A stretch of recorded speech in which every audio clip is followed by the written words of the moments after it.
Elena Vance thought betrayal would break her. Instead, it forged her into something far more dangerous. When she caught her senator fiancé in his own office with another woman, she didn't cry. She calculated.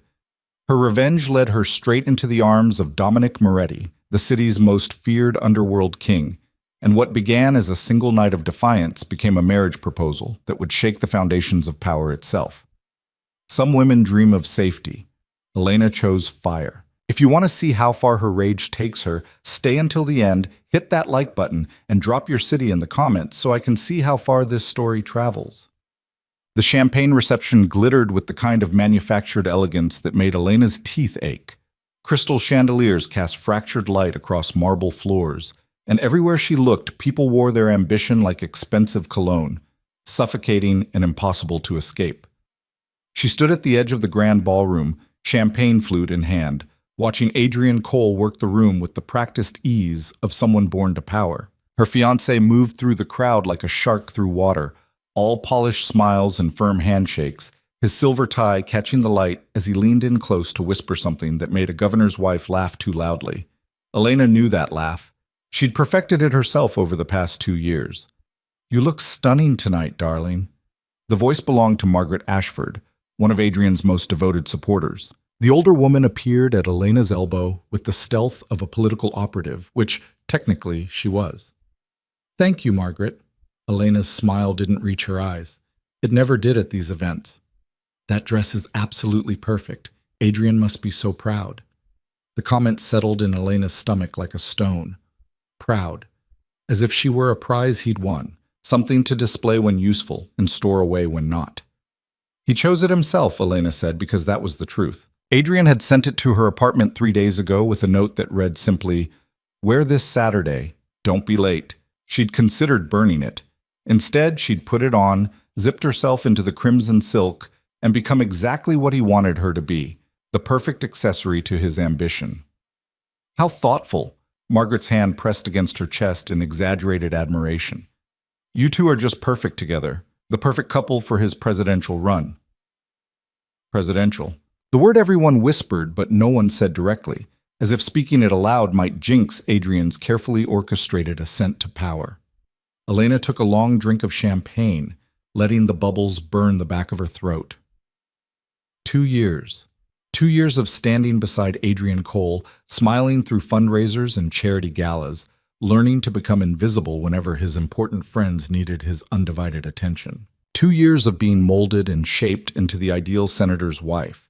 Elegant, educated, utterly unthreatening. "If you'll excuse me," Elena murmured, "I need to find the ladies' room." Margaret waved her away with an understanding smile, already scanning the crowd for her next target. Elena moved through the ballroom with the same practiced grace she'd learned in cotillion classes 20 years ago. Smile, nod. Don't make eye contact long enough to get trapped in conversation. The trick was to look purposeful, like you were headed somewhere important, so no one stopped you to chat. The bathroom on the main floor would be crowded with women touching up makeup and trading gossip. Elena headed for the stairs instead, her heels clicking against marble as she climbed toward Adrian's private office on the 2nd floor. He kept a powder room up there, one he'd shown her during her first visit to this building, back when he'd still pretended she was someone whose comfort mattered. The 2nd floor hallway stretched empty and quiet, the sounds of the party muffled by thick walls and expensive construction. Elena's reflection followed her in the darkened windows. A stranger in red silk, her blonde hair twisted into an elegant knot that made her neck look longer, more swan-like. Adrian's aesthetic preferences stamped all over her like a brand. She was halfway down the hall when she heard it. A laugh. Low and intimate, coming from behind the partially open door to Adrian's office. Elena stopped walking. She should keep going. She should use the bathroom, fix her lipstick, return to the party. But her feet had rooted themselves to the expensive Persian runner, and that laugh, breathy, delighted, was definitely not alone. "We have to be quick," Adrian's voice, rough with urgency. "The party? Let them wait," a woman's voice, sultry and confident. "When have you ever cared about making people wait?" Elena's champagne flute was suddenly very heavy in her hand. "You're dangerous, Simone." Simone. Elena knew that name. Simone Laurent, the French journalist who'd been following Adrian's campaign for Vanity Fair. She'd interviewed him twice, both times gushing about his vision for America, his dedication to public service. Apparently, she was very dedicated to her research. Elena moved closer, her heels silent now against the carpet. Through the gap in the door, she could see a slice of Adrian's desk, papers scattered across mahogany. Then movement. Adrian's hand sliding up a stockinged thigh, fingers digging into flesh with the kind of urgency he hadn't shown Elena in months. Maybe ever. "We shouldn't." Simone's protest died in a moan as Adrian lifted her onto his desk, papers cascading to the floor. Elena stood frozen, watching through that narrow opening as her fiancé pressed himself between another woman's legs, his mouth on her neck, her fingers tangled in his perfectly styled hair. The same hair Elena had smoothed that morning while he'd checked his phone, barely acknowledging her touch. She waited for something to break inside her, for tears, for rage, for the kind of dramatic collapse she'd seen in movies. Instead, she felt nothing. Just a cold crystalline clarity spreading through her chest like ice forming on a winter lake. This wasn't betrayal. This was confirmation. Every instinct she'd ignored, every doubt she'd swallowed, every moment she'd convinced herself she was being paranoid, they'd all been right. Adrian didn't love her. He probably never had. She was a carefully selected component in his political machine, chosen for her pedigree, her education, her ability to smile beautifully while saying nothing of substance. And she'd let herself be chosen. The rage came then, but it was nothing like she'd expected. It didn't burn hot. It settled cold and patient in her bones, a quiet fury that cleared her head instead of clouding it.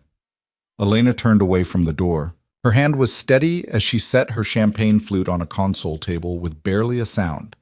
Then she walked back down the hallway, down the stairs, through the ballroom where Margaret Ashford was holding court near the shrimp display.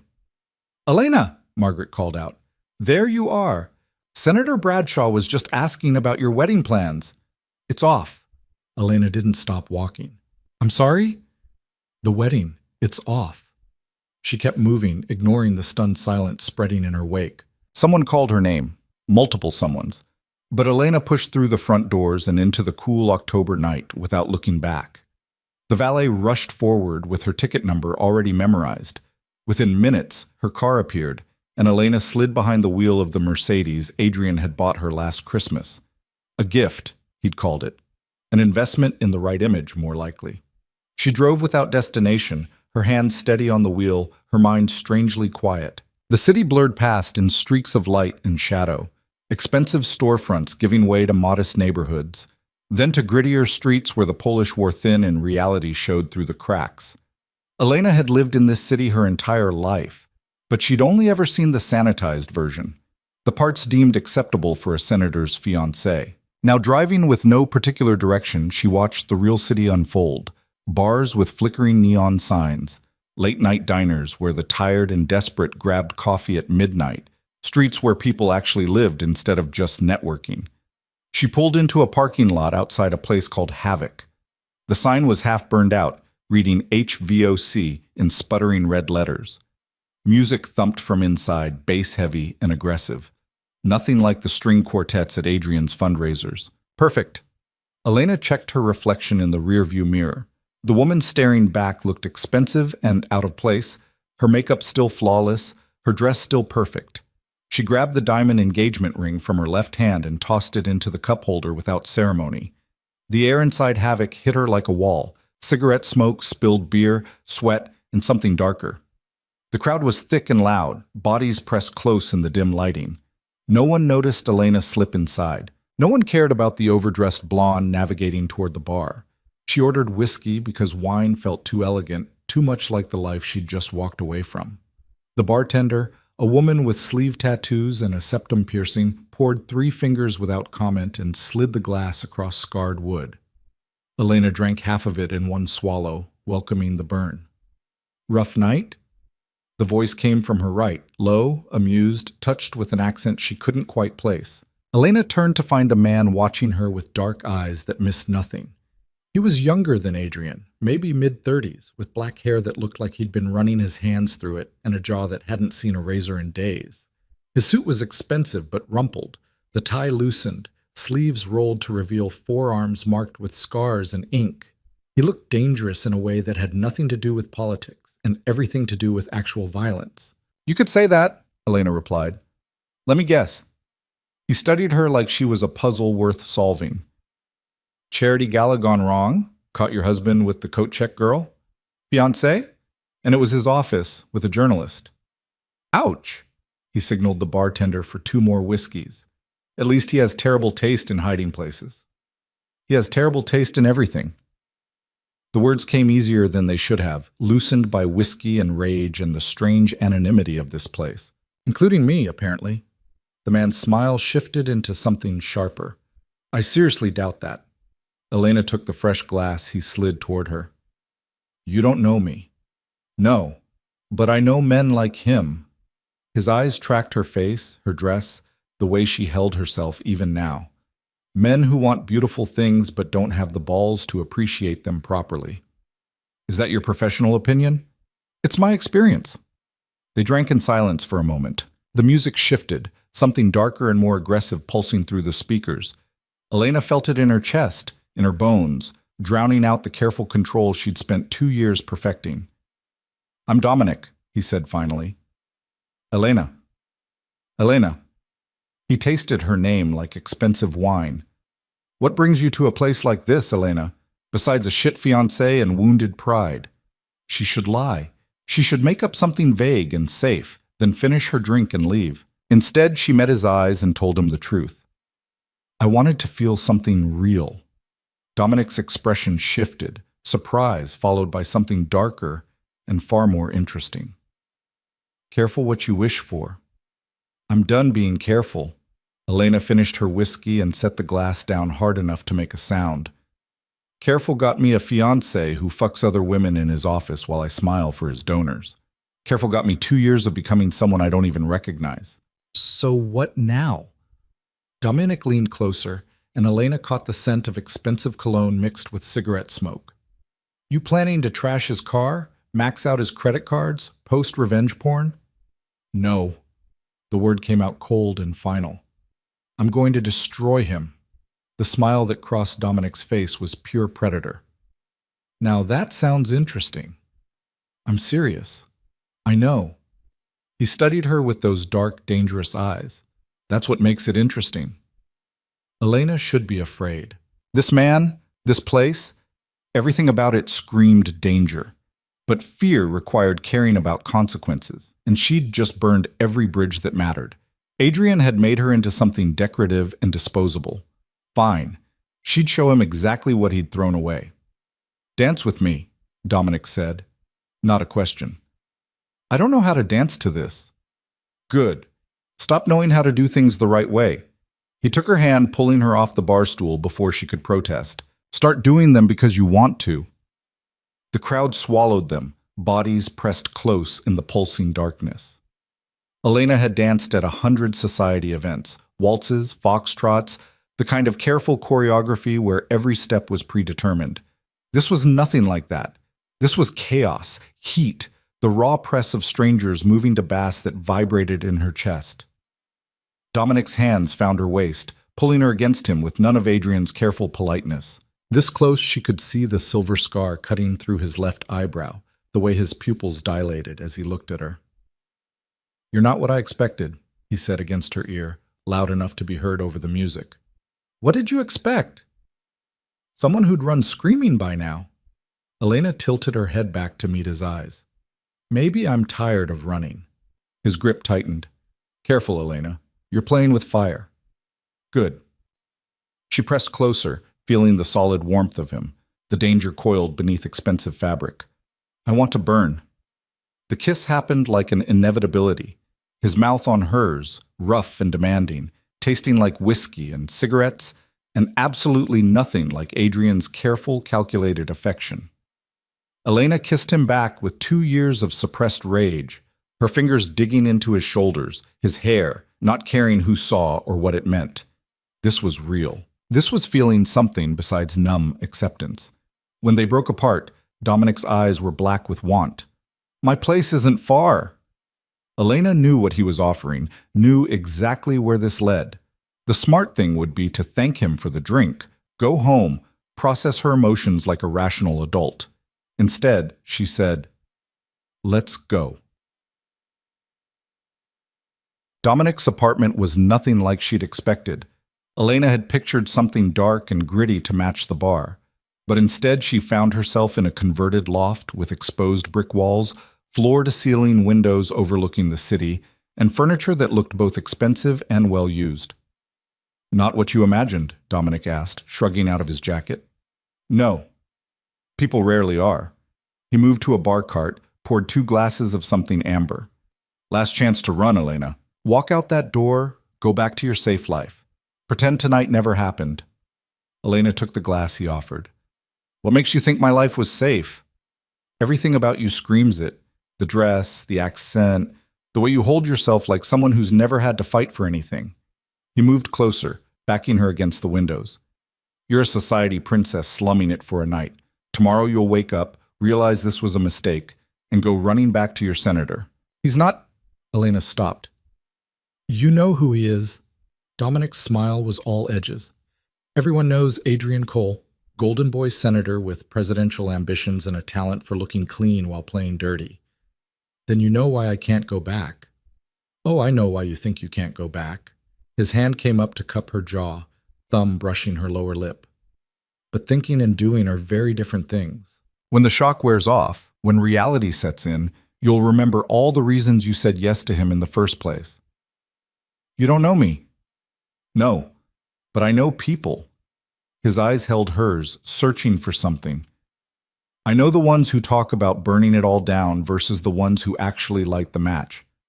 Elena set her glass down and grabbed his tie, pulling him close enough to feel his breath on her face. "Then watch me burn." The kiss was fiercer this time, less exploration and more claiming. Dominic's hands found the zipper of her dress, sliding it down with practiced ease. The red silk pooled at her feet, and Elena stepped out of it without hesitation, standing in front of this dangerous stranger in nothing but black lace and heels. "Jesus," Dominic breathed. "Does he have any idea what he threw away?" "I don't care." And she meant it. Whatever Adrian thought, whatever regrets he might have when he realized she was gone, none of it mattered, not anymore. Dominic lifted her against the window, the glass cold against her back, the city lights sprawling below them like fallen stars. Elena wrapped her legs around him, her fingers tangling in his hair as he kissed her neck, her collarbone, every place Adrian had ignored in favor of his phone or his schedule or his career. "Tell me you want this," Dominic said against her throat. "I want this." "Say my name." "Dominic." It came out breathless, desperate. "Please." What followed wasn't gentle or romantic. It was raw and fierce, and exactly what Elena needed. Proof that she could still feel, could still want, could still be something other than Adrian Cole's perfect accessory.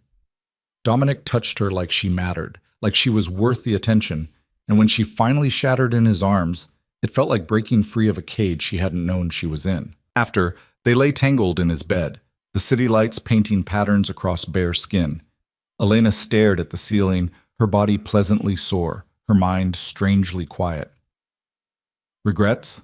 Dominic asked. "No." "Give it time." Elena turned to look at him, this dangerous, complicated man who'd given her exactly what she'd asked for without pretending it was something it wasn't. "What do you do, Dominic, for a living?" His smile was slow and dark. "Nothing legal." "Be specific." "Why?" "Planning to report me to your senator." "He's not my senator, and I'm genuinely curious." Dominic studied her for a long moment, then seemed to make a decision. "I run certain operations that exist in the gray areas of legitimate business. Gambling, mostly. Some import-export that doesn't always get properly documented. Entertainment venues that cater to specific tastes. You're a criminal. I prefer entrepreneur." He traced patterns on her shoulder. "But yes, by legal definitions, I suppose I am." Elena should be horrified, should gather her things and run. Instead, she felt something click into place, a piece of a plan she hadn't known she was forming. "Do you know people?" she asked. "That's a vague question." "People who could hurt someone, professionally." Dominic's hand stilled. "Elena, Not kill him, just ruin him. The way he ruined me.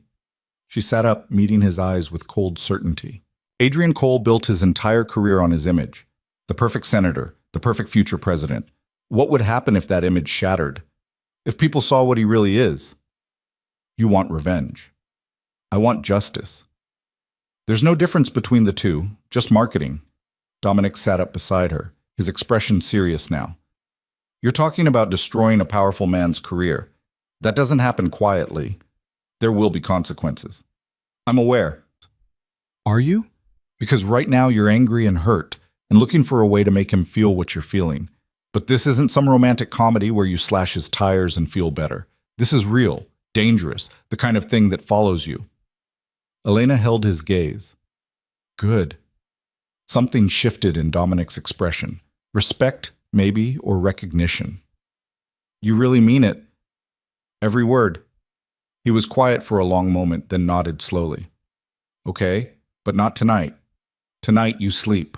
Tomorrow, when you've had time to think clearly, if you still want to burn his world down, we'll talk. I don't need time to think. Yes, you do. He pulled her back down beside him. Trust me, Elena, revenge is always better when it's cold. She wanted to argue, but exhaustion was catching up with her. The whiskey, the sex, the emotional whiplash of the entire night. Her eyes drifted closed against her will. When she woke, morning light was streaming through the windows, and Dominic was gone. A note sat on his pillow in dark, slanted handwriting. Had to handle some business. Help yourself to coffee. If you're still here when I get back, we'll talk about your senator problem. If not, it was a hell of a night. Elena showered, using Dominic's expensive soap, then pulled her red dress back on with a grimace.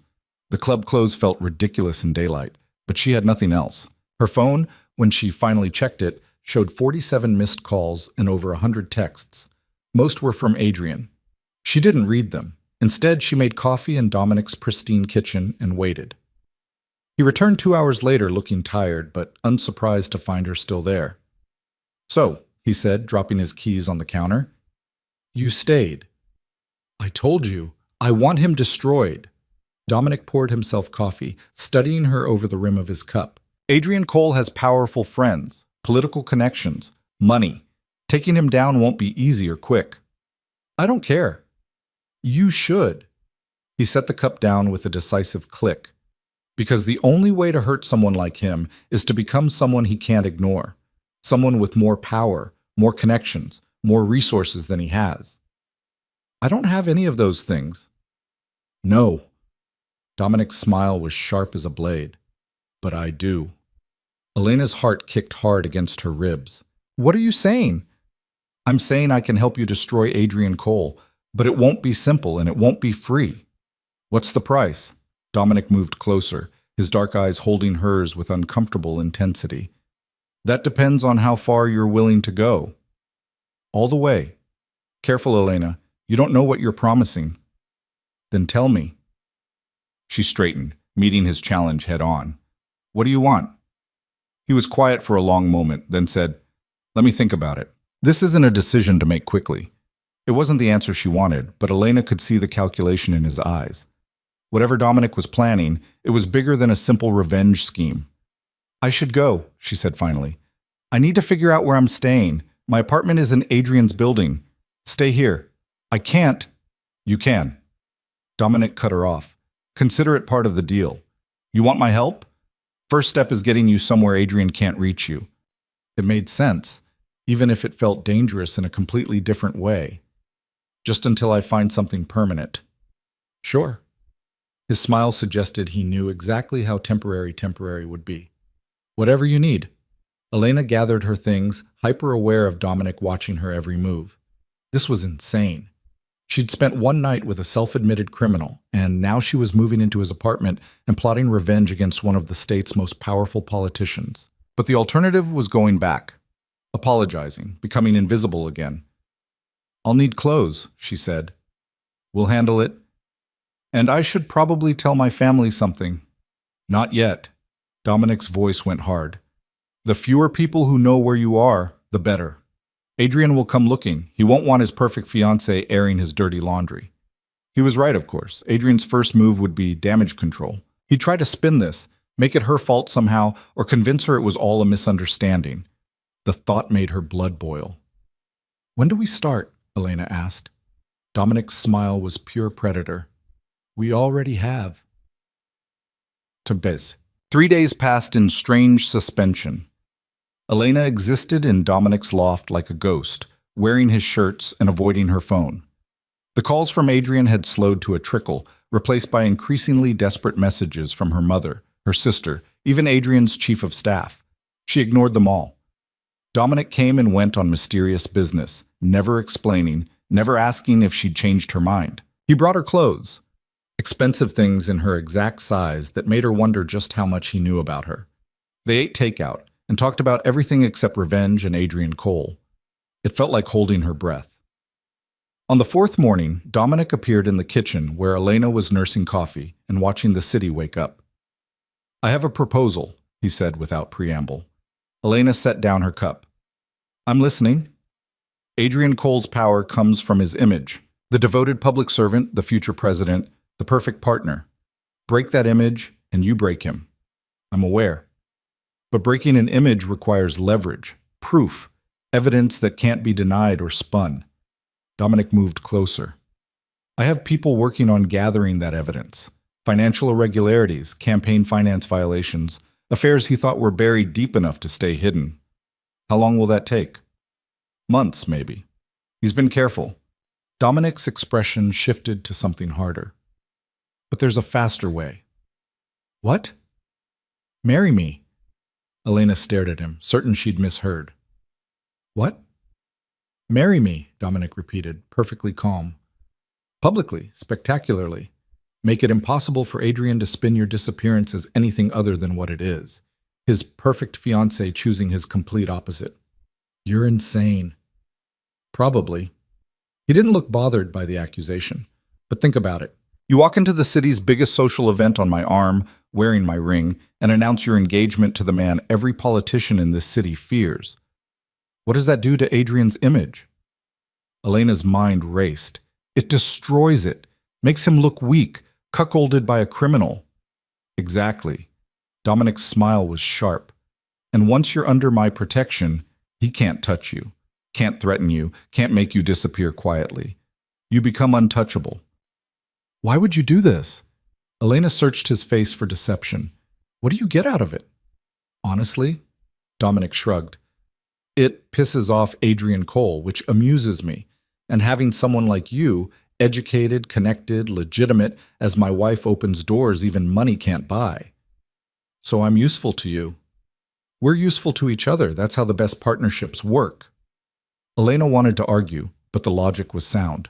A marriage to Dominic would infuriate Adrian, cement her position beyond his reach, and give her the resources to finish destroying him properly. "What about after?" she asked. "After what?"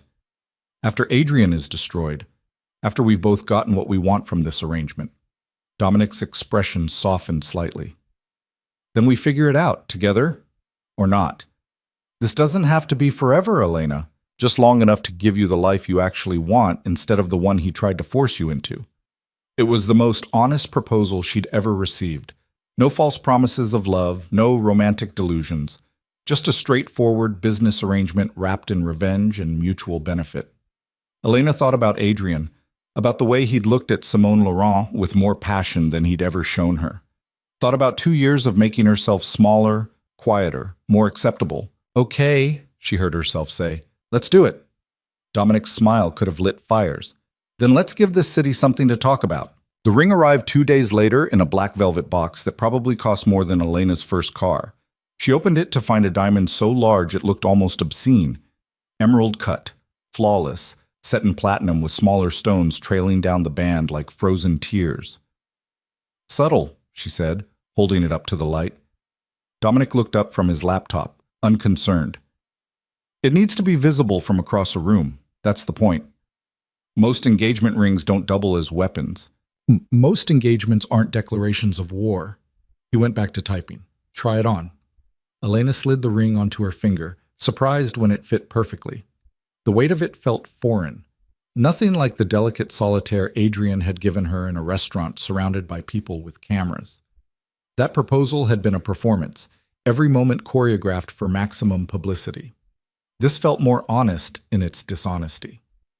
"When's the event?" she asked. "Saturday. The Thornhill Foundation Gala." Dominic closed his laptop with a decisive click.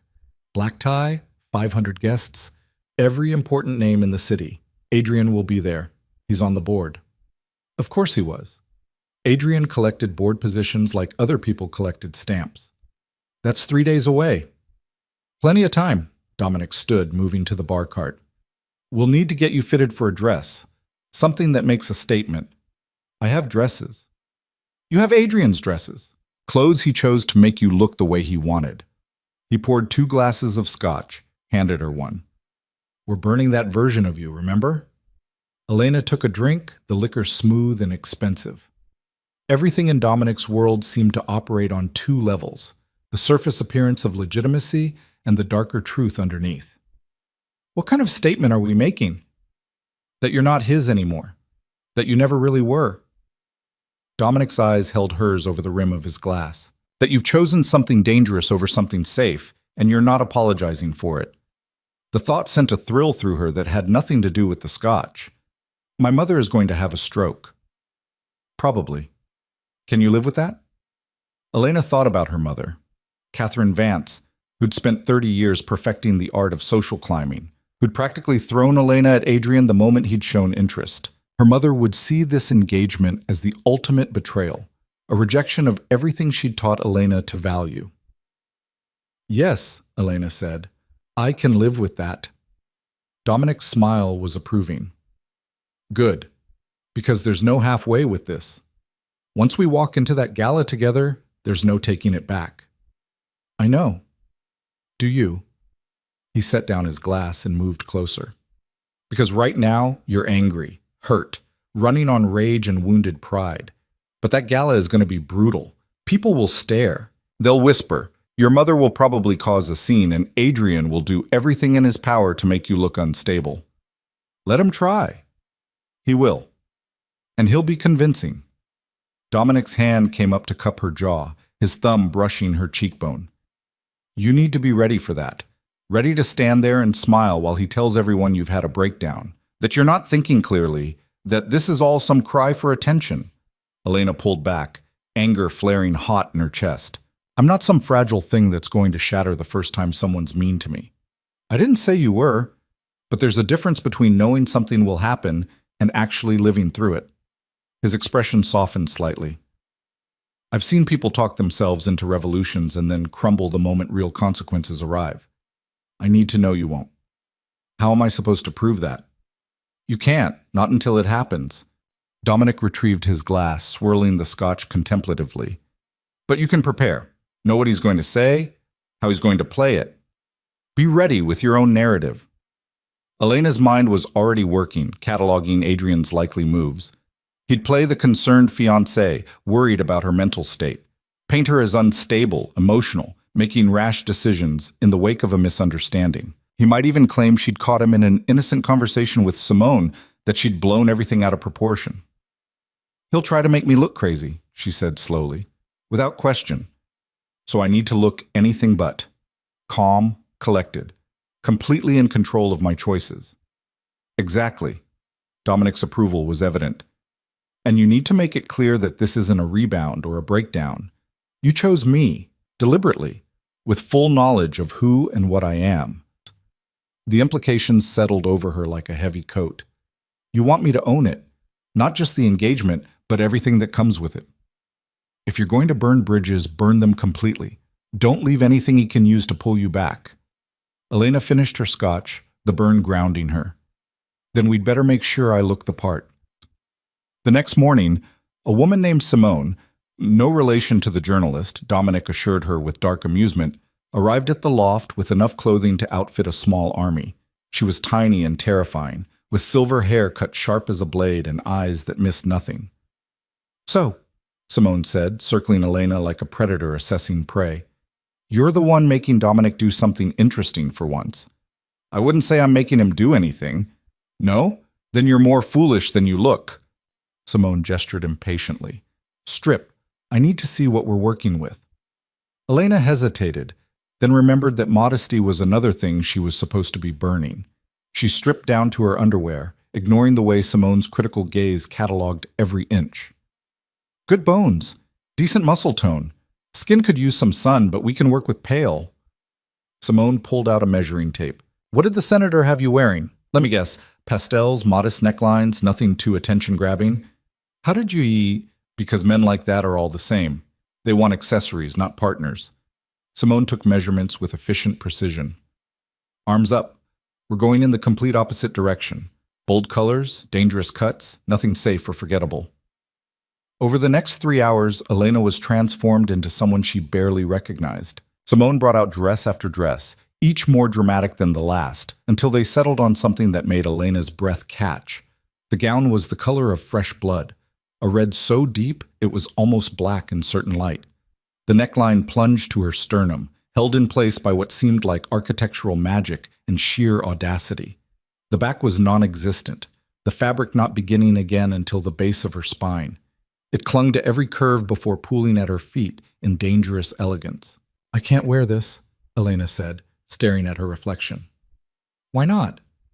It's too much. Too much what? Too sexy? Too bold? Too honest about the fact that you have a body and aren't ashamed of it? Simone adjusted the dress with expert hands. This is exactly what you should wear. It says you're done playing by their rules. Elena turned slowly, watching the fabric move like water. The woman in the mirror looked powerful and dangerous, nothing like the safe, appropriate fiancé she'd been. He's going to hate it, she said. Simone's smile was sharp. That's how you know it's perfect. Saturday arrived with the kind of crisp autumn weather that made the city look almost magical. Elena spent the day in a strange state of calm, her mind quiet in a way that should probably concern her. She'd expected nerves, second thoughts, maybe panic. Instead, she felt focused, clear, ready. Dominic found her in front of the floor-to-ceiling windows, watching the sun set over the city. You okay? He asked. Surprisingly, yes. He came to stand beside her, close enough that she could smell his cologne, something dark and expensive that suited him perfectly. Last chance to back out. We can say you're sick, reschedule for a different event. No. Elena turned to face him. We do this tonight. Dominic was already dressed. His tuxedo fitted perfectly to his frame. He looked every inch the dangerous criminal he was, polished and lethal in equal measure. Then let's give them a show, he said. 2 hours later, they pulled up to the Rothmore Hotel in a black car with windows tinted dark enough to be illegal. Elena could see the red carpet, the flash of cameras, the crowd of guests in expensive formal wear. They don't usually have photographers at this event, she said. They do tonight. Dominic's smile was all teeth. I made sure of it. Of course he had. This wasn't just about making a statement. It was about making sure that statement got documented and distributed as widely as possible. The car door opened, and Dominic stepped out first, buttoning his jacket with practiced ease. Then he turned and offered his hand to Elena. This was it. The moment everything changed. Elena took his hand and let him help her out of the car. The cameras erupted immediately, flashes exploding like miniature suns. She'd walked red carpets before, always as Adrian's +1, carefully positioned slightly behind and to the left. Now, with Dominic's hand warm on her waist, she stood front and center. Miss Vance, are you still engaged to Senator Cole? Dominic, who's your date? Elena, can you comment on the rumors about you and the senator? Dominic leaned close, his mouth near her ear. Smile. Let them see the ring. Elena lifted her left hand, letting the massive diamond catch the light. The cameras went wild, photographers shouting over each other, and through it all, Dominic stood solid beside her, completely unbothered by the chaos. They made their way inside, leaving the press in a frenzy behind them. The hotel's grand ballroom was exactly as Elena remembered. Soaring ceilings, crystal chandeliers, enough wealth concentrated in one space to fund a small country. The crowd noticed them immediately. Conversations died mid-sentence. Champagne flutes paused halfway to lips. 500 of the city's most powerful people turned to stare at Elena Vance and Dominic Moretti walking in together, his hand possessive on her bare back, her smile sharp as glass. Well, Dominic murmured. We definitely made an entrance. Elena spotted her mother across the room, standing with a cluster of society women. Catherine Vance's face had gone white, her mouth opening and closing soundlessly. Then Elena saw Adrian. He stood near the bar, a glass of scotch frozen in his hand, staring at her with an expression she'd never seen before. Shock, rage, something that might have been panic if Adrian Cole ever let himself show weakness. Their eyes met across the crowded room, and Elena smiled.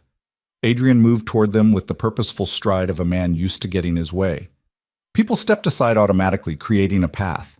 Dominic's hand tightened on Elena's waist, but he didn't pull her closer or position himself protectively. He simply stood there, relaxed and dangerous, waiting. Elena. Adrian's voice was controlled, but Elena could hear the fury underneath. I think we need to talk. Privately. I don't think so, Elena said calmly. Don't make a scene. Adrian's eyes flicked to Dominic with barely concealed disgust. You're not thinking clearly. Whatever this is, it's not you. You don't know what I am, Adrian. You never bothered to ask.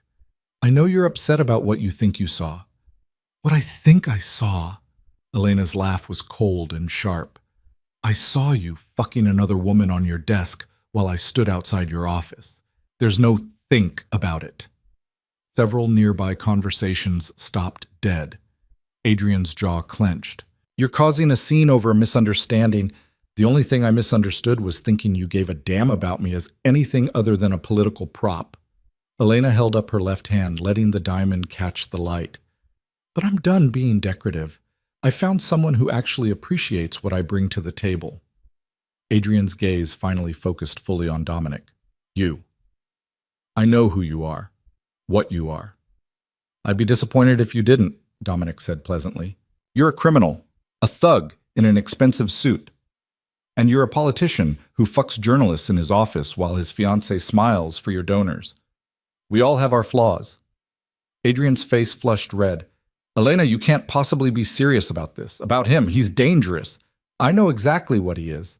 Elena stepped closer to Dominic, her hand finding his. That's why I chose him. You chose nothing. You're having a breakdown, acting out because you're hurt. I understand that you understand nothing. Elena's voice went cold. You want to know why I chose Dominic? Because when I walked into a bar looking to feel something real, he gave me exactly that. He didn't try to manage me or mold me or make me into something more convenient.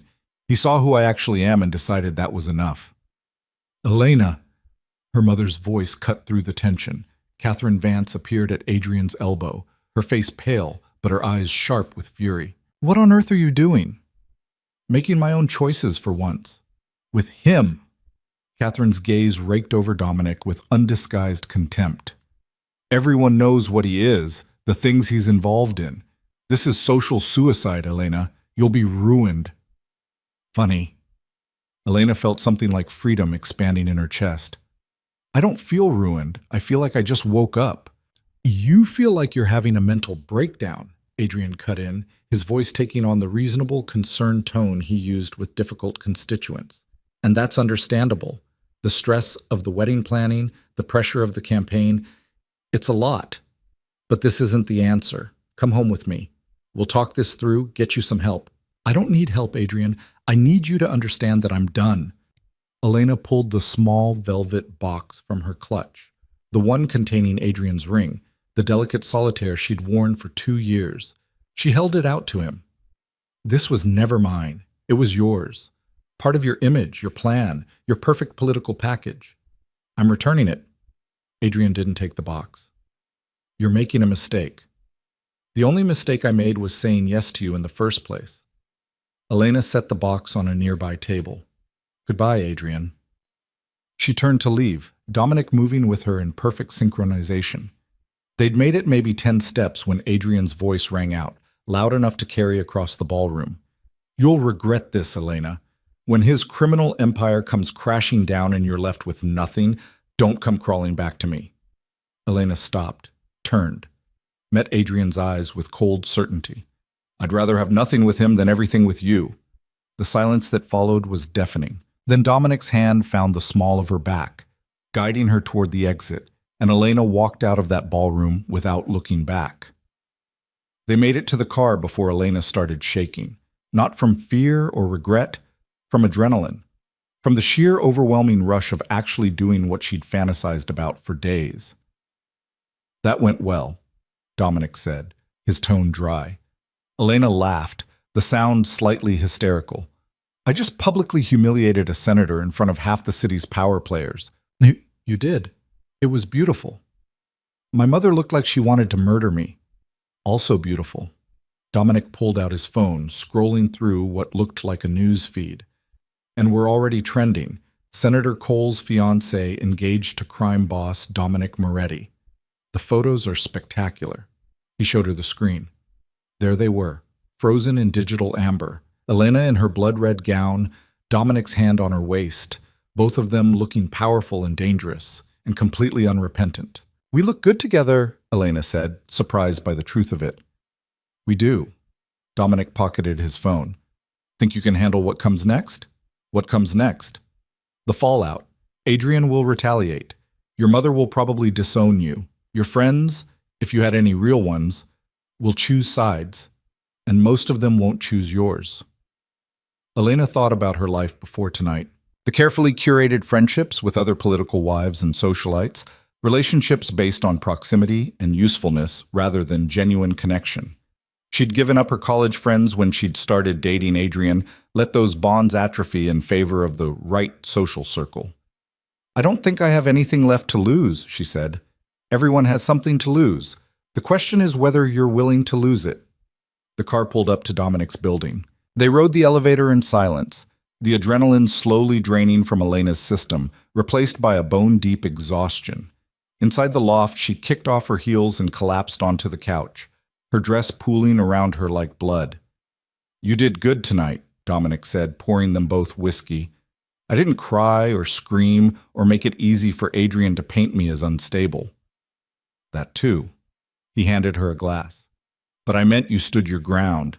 Didn't let him make you doubt yourself." Elena took a long drink. "He tried." "Of course he did. That's what men like Adrian do when they're losing control. They make you question your own reality." Dominic sat beside her, close but not touching. "How are you feeling?" "Terrified. Exhilarated. Like I just jumped off a cliff and I'm not sure if I'm flying or falling." "Probably both." They drank in comfortable silence, the city lights sprawling below them like fallen stars. Elena's phone buzzed incessantly in her clutch, but she ignored it. "What happens now?" she asked finally. "Now? We let the story spread. Let Adrian scramble to control the narrative. By tomorrow morning, every major outlet will have run the story. Senator's perfect fiancé runs off with dangerous criminal. It's too good not to cover." "And then?" "Then we get married. Make it legal and binding before Adrian can maneuver you back into his orbit." Dominic's expression was serious. "I know we said this was about revenge, about protection, but once we're legally married, you're stuck with me until we decide otherwise. You need to be sure." Elena studied him in the low light. Dominic Moretti, criminal entrepreneur, dangerous man, the walking embodiment of everything her mother had warned her away from. He'd offered her protection, power, and a chance at revenge without demanding she pretend to be something she wasn't. "I'm sure," she said, "even knowing what it means, that you'll be tied to my world, my business, my reputation, especially knowing that." Dominic's smile was slow and approving. "Then we'll do it quietly. No circus, no press, just legal and binding." "When?" "This week, before Adrian has time to mount a proper counterattack." He stood, offering his hand. "Get some sleep. Tomorrow starts the real work." Elena let him pull her to her feet. She made it to the guest room she'd been using, stripped out of the blood-red dress, and collapsed into bed wearing nothing but the massive diamond on her finger. Her phone buzzed one more time before she silenced it. A text from an unknown number. "You've made a serious mistake. I'll give you one chance to fix this quietly. Come home." Elena deleted it without responding and fell asleep with a smile on her face. The next morning, she woke to the sound of Dominic's voice in the other room, low and intense. Elena pulled on one of his shirts and patted out to find him on the phone, his expression dark. "When?" Pause. How bad? Another pause, longer this time. Handle it. I'll be there in an hour. He ended the call and turned to find Elena watching. What's wrong? She asked.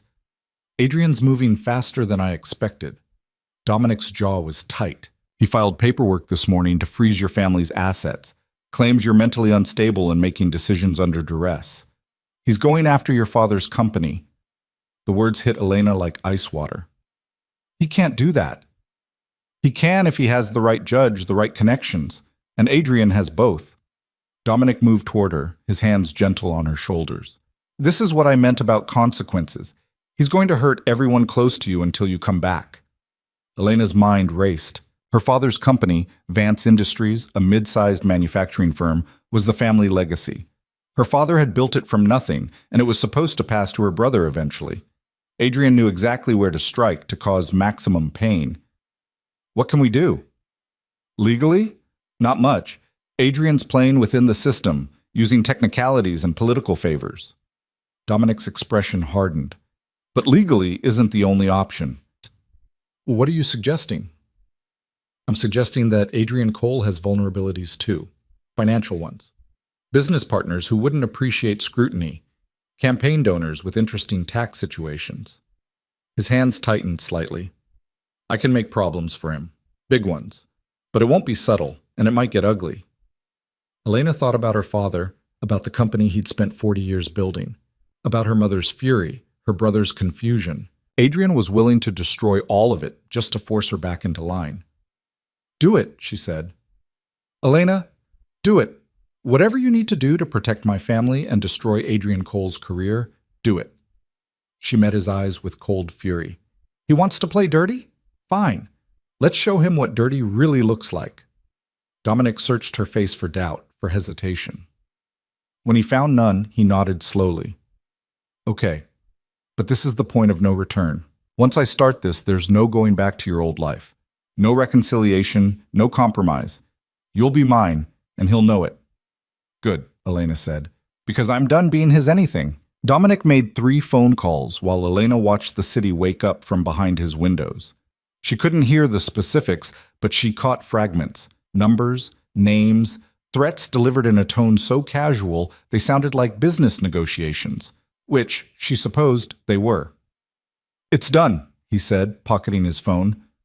By noon, Adrian's largest campaign donor will have some very uncomfortable questions from the IRS. By tonight, his business partner in that development deal will be facing a lawsuit that ties up his assets for months. That fast? I've been building leverage for years. Most people in this city owe me something, whether they admit it or not. Dominic moved to the kitchen, started coffee with methodical precision. Adrian thought he was untouchable. He's about to learn otherwise. Elena should feel guilty, should worry about the collateral damage, the people caught in the crossfire. Instead, she felt a savage satisfaction spreading through her chest. What about my father's company? She asked. I have lawyers filing counter motions. The asset freeze won't hold. Adrian doesn't have the evidence to support his claims. It'll cost him politically when it falls apart. Dominic poured 2 cups, added cream to hers without asking. He'd noticed how she took her coffee, filed it away somewhere in that calculating mind. But we need to move fast on the wedding. Once you're legally my wife, you're under my protection. Adrian won't be able to touch you without starting a war he can't win. The word wife still felt strange, surreal.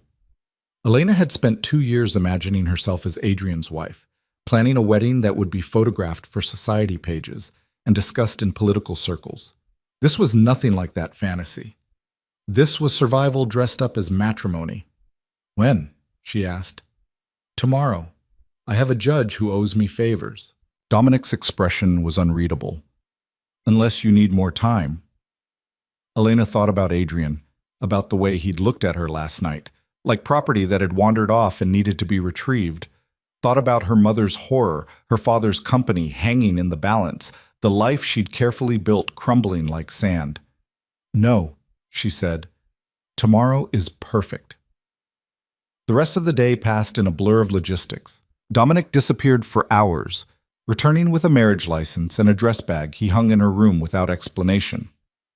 Elena tried calling her father 3 times before he finally answered, his voice tight with stress. Elena, thank God. Your mother said, I know what she said, Dad. Is the company okay? For now. We have lawyers handling it. He paused. Sweetheart, what's going on? Adrian showed up here this morning, said you were having some kind of crisis. That you'd run off with some criminal. His name is Dominic Moretti, and I'm marrying him tomorrow. The silence stretched so long Elena thought the call had dropped. Dad? You can't be serious, his voice cracked slightly. Elena, I know you're angry with Adrian, but you can't throw your life away out of spite. I'm not. Elena moved to the windows, watching traffic crawl through streets far below. Adrian betrayed me, Dad. He's been cheating on me, probably since the beginning. And when I tried to leave, he went after our family to force me back. That's not love, that's control. And this Moretti character, what is he? Honest, he doesn't pretend to be something he's not. Elena's reflection stared back at her, fierce and unfamiliar. I'd rather be with someone dangerous who treats me like an equal than someone safe who treats me like property. Her father sighed, the sound heavy with resignation. Your mother is going to have a stroke. I know. She's already planning to cut you off. Called our lawyer this morning about changing the will. The words should hurt, but Elena felt oddly numb. Okay. Okay, that's all you have to say. What do you want me to say, Dad? That I'll come back, play nice, marry Adrian, and pretend everything's fine? Elena's voice hardened. He tried to destroy your company to get to me. He's still trying. Are you really going to take his side? Another long pause. No. No, I suppose I'm not. Her father's voice softened. I just wish you'd talk to me before making such a drastic decision. Would you have listened, or would you have tried to talk me into staying?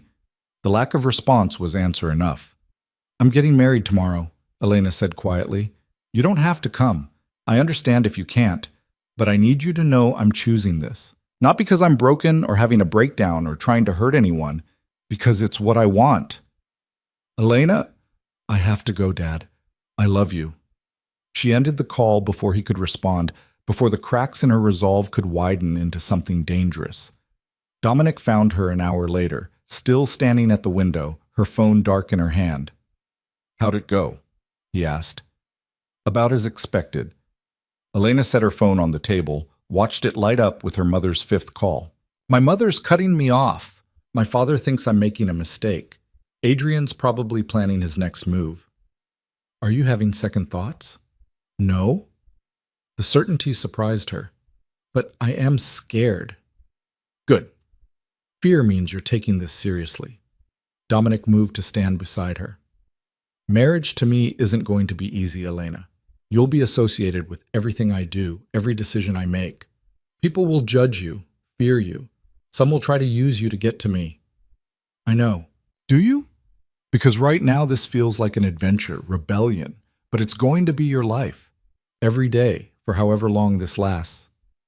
Elena turned to face him fully. Are you trying to talk me out of this?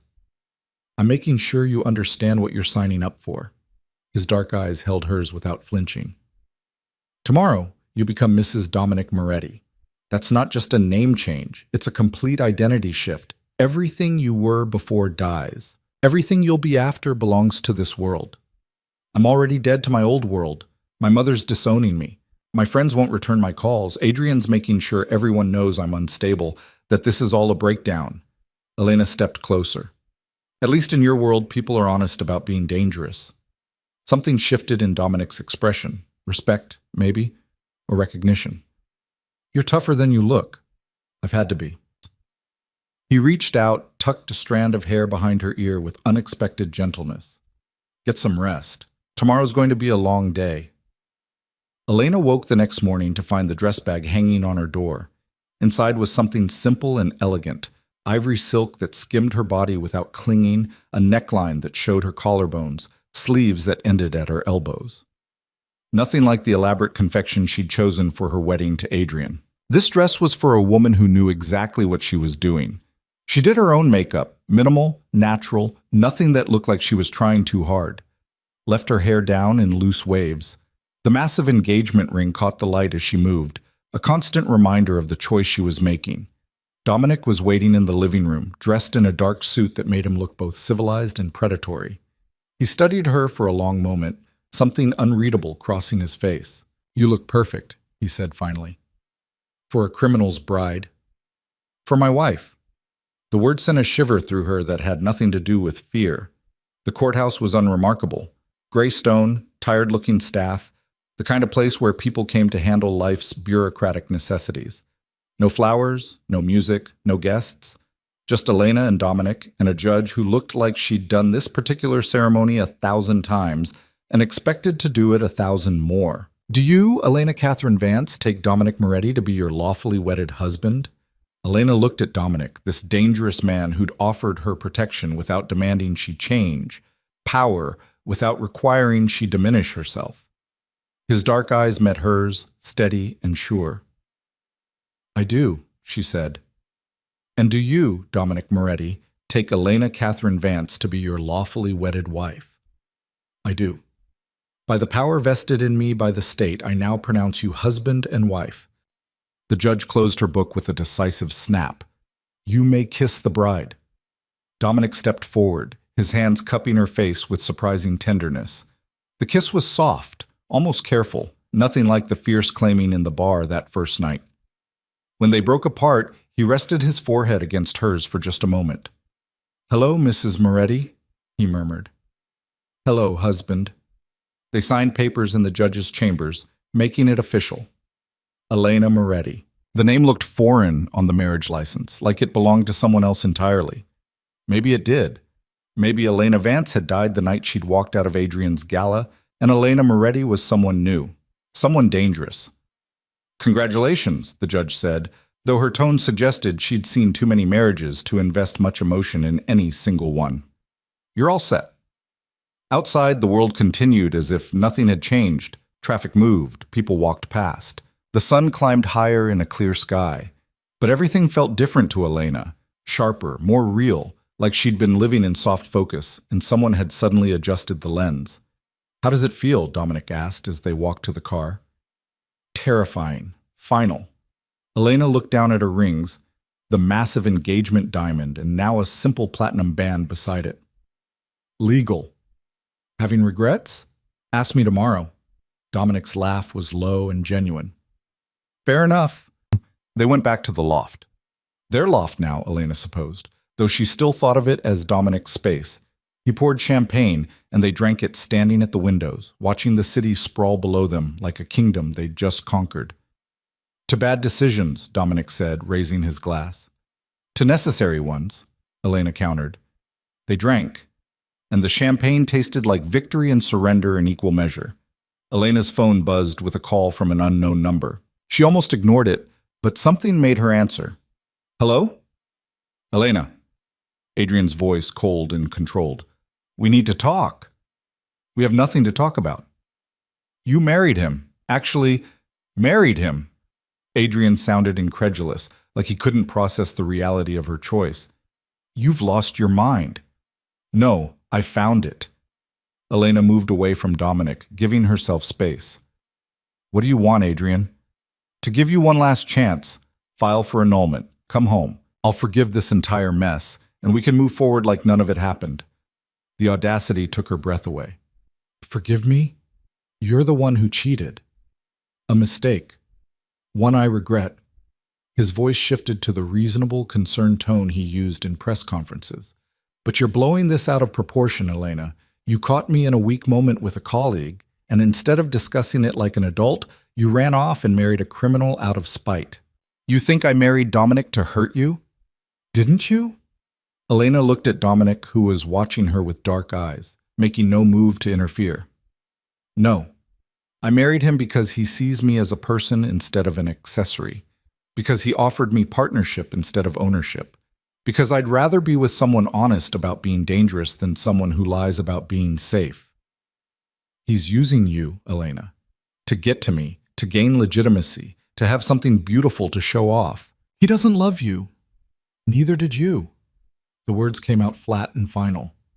"At least Dominic doesn't pretend. Listen to me very carefully." Adrian's voice went hard.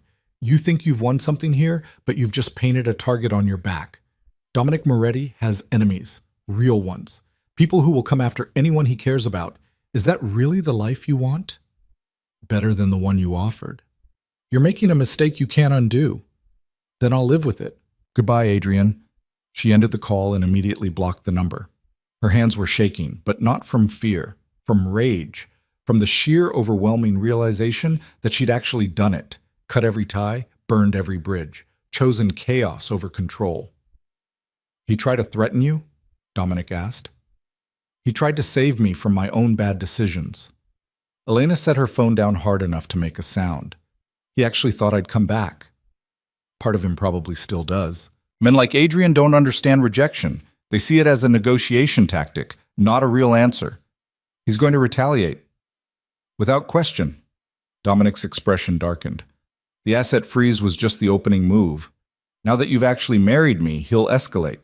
Try to find something he can use to force an annulment, or to destroy me so thoroughly you'll have no choice but to leave. Can he? He can try. But I've been playing this game a lot longer than Adrian Cole. I know where the bodies are buried, literally and figuratively. Dominic crossed to where she stood, his hand settling on her shoulders. The question is whether you're ready for war, because that's what this is now. Not a scandal or a divorce. War. Elena thought about everything she'd already lost. Her mother, her social standing, the carefully constructed life she'd spent years building. Thought about what she stood to lose if she backed down now. Then let's fight, she said. The next 3 days passed in tense anticipation. Dominic's people reported back regularly. Adrian was calling in favors, meeting with political allies, building some kind of case. But the details remained frustratingly vague. He's planning something big, Dominic said on the third night, scrolling through reports on his laptop. Too many closed-door meetings, too many lawyers involved. Can you find out what? I'm working on it. He closed the laptop with a decisive click. But we need to be ready for anything. Adrian's desperate, and desperate men make dangerous decisions. Elena was about to respond when her phone rang, her father's number. Dad? Elena. His voice was strained, wrong. I need you to listen very carefully. Adrian just left here. The line went dead. Elena's blood turned to ice. Dad? Dad! What happened? Dominic was already moving, pulling out his own phone. I don't know. He said Adrian was there, then the line cut off. Elena tried calling back. It went straight to voicemail. Dominic was already barking orders into his phone in a language Elena didn't recognize. He switched to English mid-sentence. Get to the Vance house now. Find out what happened, and bring the car around. We're heading there ourselves. What if it's a trap? Elena asked, her mind racing through scenarios. Then we spring it. Dominic grabbed his jacket, checked something in the inside pocket. Get dressed. Nothing fancy. You need to be able to move. Elena changed quickly, trading her comfortable clothes for jeans and boots. By the time she emerged, Dominic had a gun visible at his hip, no longer bothering to hide what he was. The drive to her parents' house took 20 minutes that felt like hours. Elena's mind spun through possibilities, each worse than the last. Adrian wouldn't actually hurt her father, would he? He was a senator, a public figure. He couldn't just... But even as she thought it, Elena knew better. Adrian had already shown he was willing to use her family as leverage. Why would he stop at financial pressure?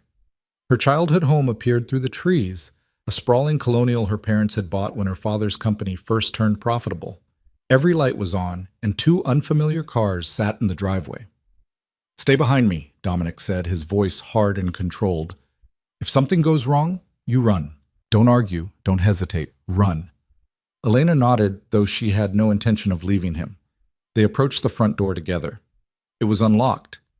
Inside, the house was silent except for voices coming from her father's study. Understand what you're doing? Her father's voice, angry and afraid in equal measure. You can't just... I can do whatever I want. Adrian's voice, cold and controlled. You're going to call Elena. Tell her to come home. And when she does, you're going to help me convince her to end this farce of a marriage. Or what? Or your company doesn't just face an asset freeze, it faces a full investigation, tax fraud, safety violations, environmental complaints. I have friends at every regulatory agency, Marcus. By the time they're done with you, Vance Industries will be bankrupt, and you'll be facing federal charges. Dominic's hand tightened on Elena's arm, holding her back as she instinctively moved toward the study. You can't prove any of that, her father said, but his voice wavered. I don't have to prove it. I just have to make the accusations. The investigation alone will destroy you.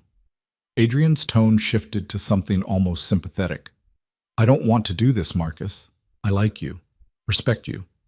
But your daughter has left me no choice. She's embarrassed me publicly, aligned herself with a criminal. I'm simply trying to bring her back to reality. By threatening her family? By doing whatever it takes. Elena pulled free of Dominic's grip and walked into the study before he could stop her.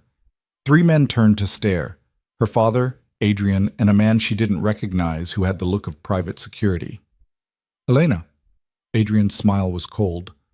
How convenient. I was just explaining to your father why you need to come home. I heard. Elena moved to stand beside her father, her hand finding his. And the answer is still no. You don't have a choice anymore. Adrian gestured to the security guard. Mr. Foster here is a licensed psychiatrist. He's prepared to testify that you're suffering from a severe mental breakdown, that you're a danger to yourself. With his testimony, I can have you committed for evaluation. 3 days, minimum. Long enough to get this marriage annulled and get you the help you clearly need. The words hit Elena like ice water. You can't do that. I can if I have cause.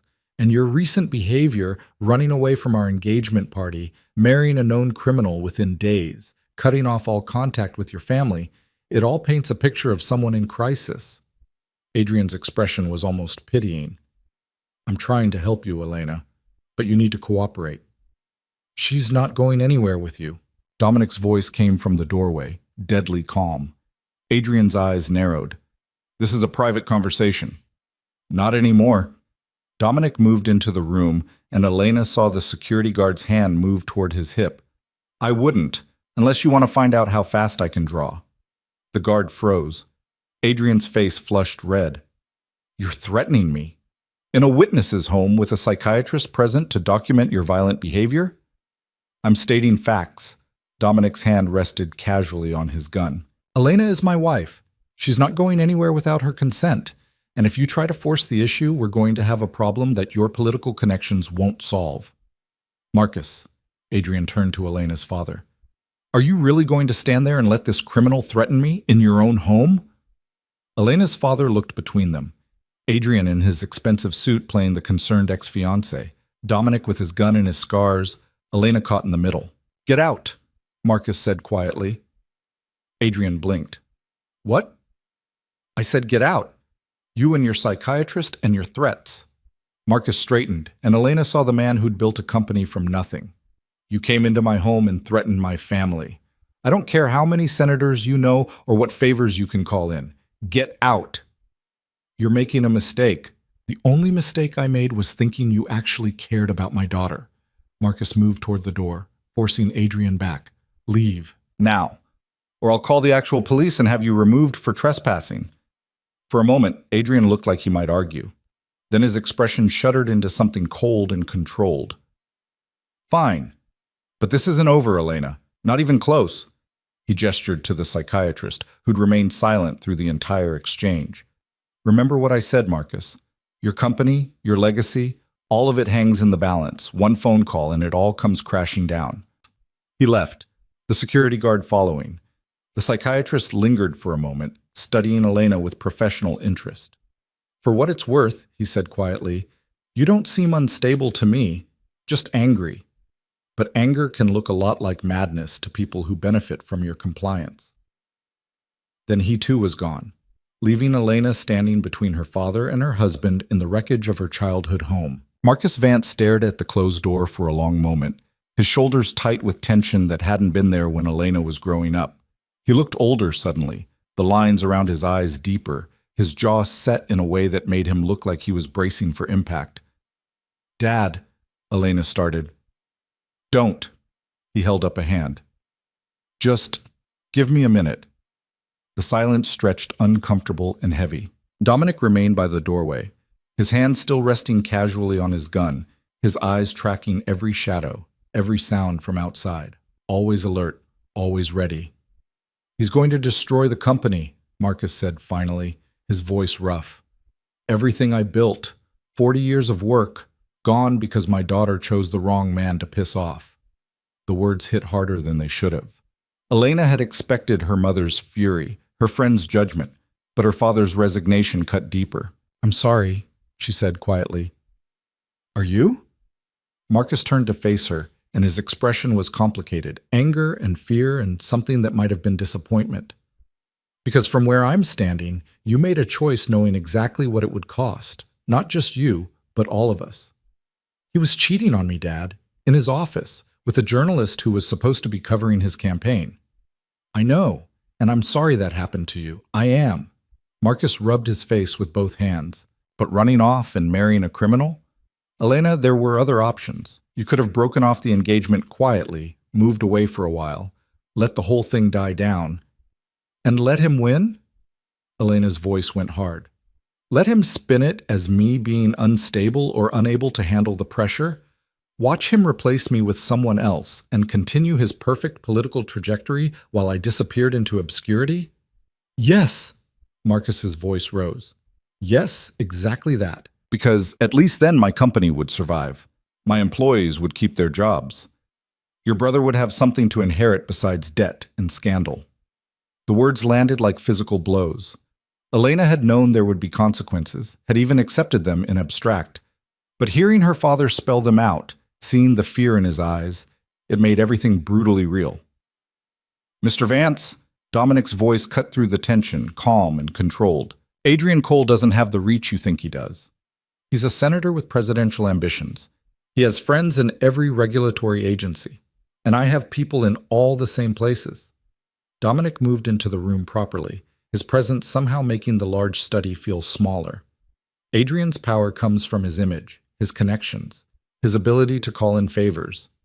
But all of that is built on a foundation of perceived legitimacy. Take that away and he's just another politician with dirty hands. And how exactly do we take that away? Marcus's tone was skeptical. He's been building that image for years. By showing everyone what he really is. Dominic's smile was sharp. I've had people digging into Adrian's finances for the past week. His campaign donations, his business partnerships, the real estate deals he's brokered through proxies. He's not as clean as he pretends. Everyone in politics has questionable finances. That's not enough to bring him down. It is when combined with evidence of his affairs, his willingness to abuse his power for personal vendettas, his attempts to have his ex-fiancée forcibly committed. Dominic pulled out his phone, scrolled through something. Adrian made a mistake when he threatened your family, Mr. Vance. He showed his hand, proved he's willing to use his position to hurt innocent people when he doesn't get his way. Marcus looked between Dominic and Elena, calculation replacing some of the fear in his eyes. You're going to go public with all of this. Eventually, when the time is right. Dominic pocketed his phone. But first we need to make sure he can't retaliate effectively. That means protecting you, your company, and anyone else Adrian might target. How? Let me worry about that. Dominic's expression softened slightly. I know you don't trust me, Mr. Vance. I wouldn't either in your position. But I'm good at what I do, and what I do is protect what's mine. Elena is mine now. That makes you family, and I take care of my family. The word mine should have bothered Elena, should have felt possessive, controlling. Instead, it settled in her chest like armor. Marcus studied Dominic for a long moment, then turned to Elena. You're sure about this? About him? I'm sure about choosing myself over Adrian's idea of who I should be, Elena said. Dominic's part of that choice.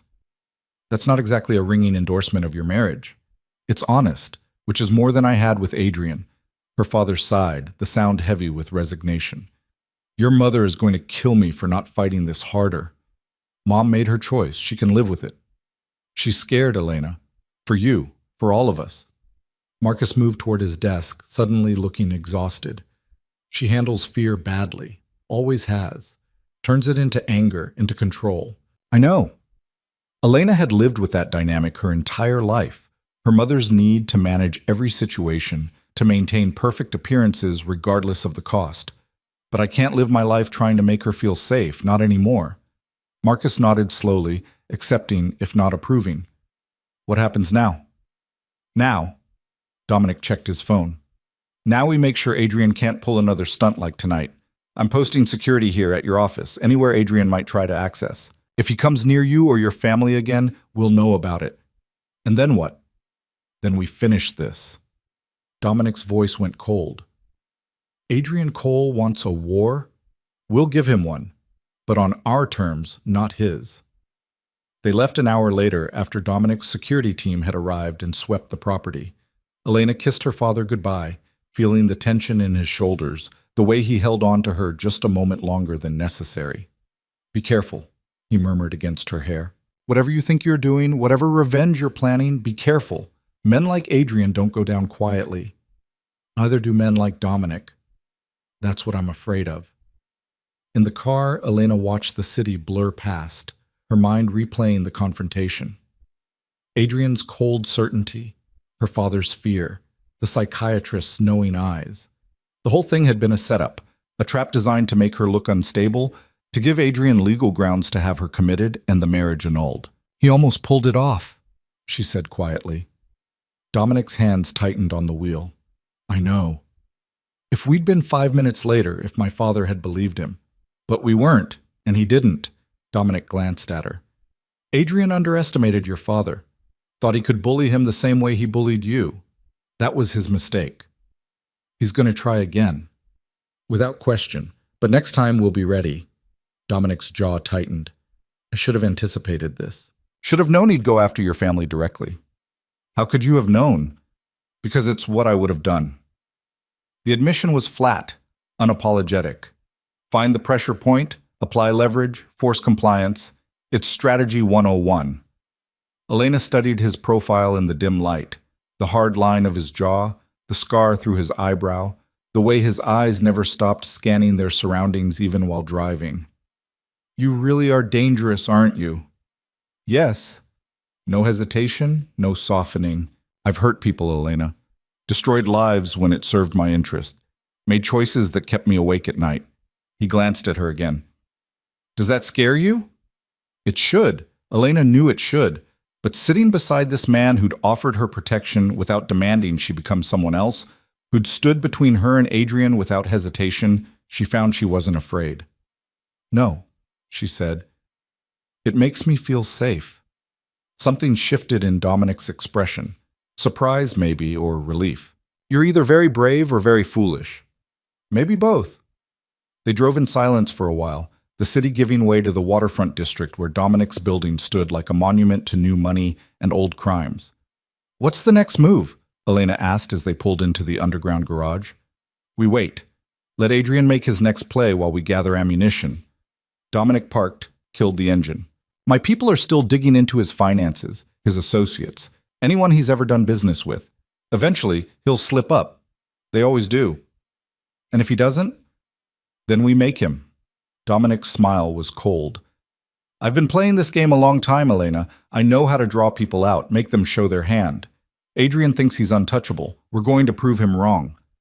They rode the elevator in silence, both lost in their own thoughts. Inside the loft, Elena kicked off her shoes and moved to the windows, watching the city lights reflect off dark water. Thank you, she said quietly. For what? For protecting my father, for not letting Adrian take me. Elena turned to face him. For not judging me for the mess I've made of everything. Dominic crossed the room, his hands settling on her shoulders. You didn't make this mess. Adrian did when he chose his ego over your trust. You're just refusing to clean it up for him. My mother wouldn't see it that way. Your mother spent 40 years learning to manage powerful men by making herself unthreatening. She can't understand why you'd choose confrontation over compliance. His hands moved to cup her face. But you're not her, Elena. You never were. The kiss was soft, searching, different from the fierce claiming of that first night. When they broke apart, Dominic rested his forehead against hers. We should sleep, he said. Tomorrow's going to be complicated. But neither of them moved. They stood there in the dim light, two people who'd chosen danger over safety, chaos over control, each other over everything they'd known before. Elena woke to the sound of Dominic's voice in the next room, low and intense. She pulled on one of his shirts and patted out to find him on the phone, his expression dark. When? Pause. How bad? Another pause. I'll be there in 30. He ended the call and turned to find Elena watching. What happened? She asked. Adrian filed a lawsuit this morning against me, against my businesses, claiming I coerced you into marriage while you were mentally unstable. He's asking for an emergency annulment and a restraining order. The words took a moment to process. He can't prove any of that. He doesn't need to. The lawsuit itself is the weapon. It ties up resources, forces us to respond, keeps us defensive. Dominic moved past her, already pulling on clothes, and it gives him ammunition for his next move. Which is? I don't know yet, but men like Adrian don't file lawsuits without a follow-up plan. He strapped on his shoulder holster, checked his gun with practiced efficiency. I need to meet with my lawyers, figure out how to counter this. You should stay here, stay safe. No. Elena moved to block his path. I'm coming with you. Elena, this is my fight as much as yours. More, maybe, since I am the one he's claiming is unstable. She met his eyes without flinching. I'm not hiding while you handle this. We're in this together. Dominic studied her for a long moment, then nodded. Get dressed. We leave in 15. The law office was nothing like Elena expected.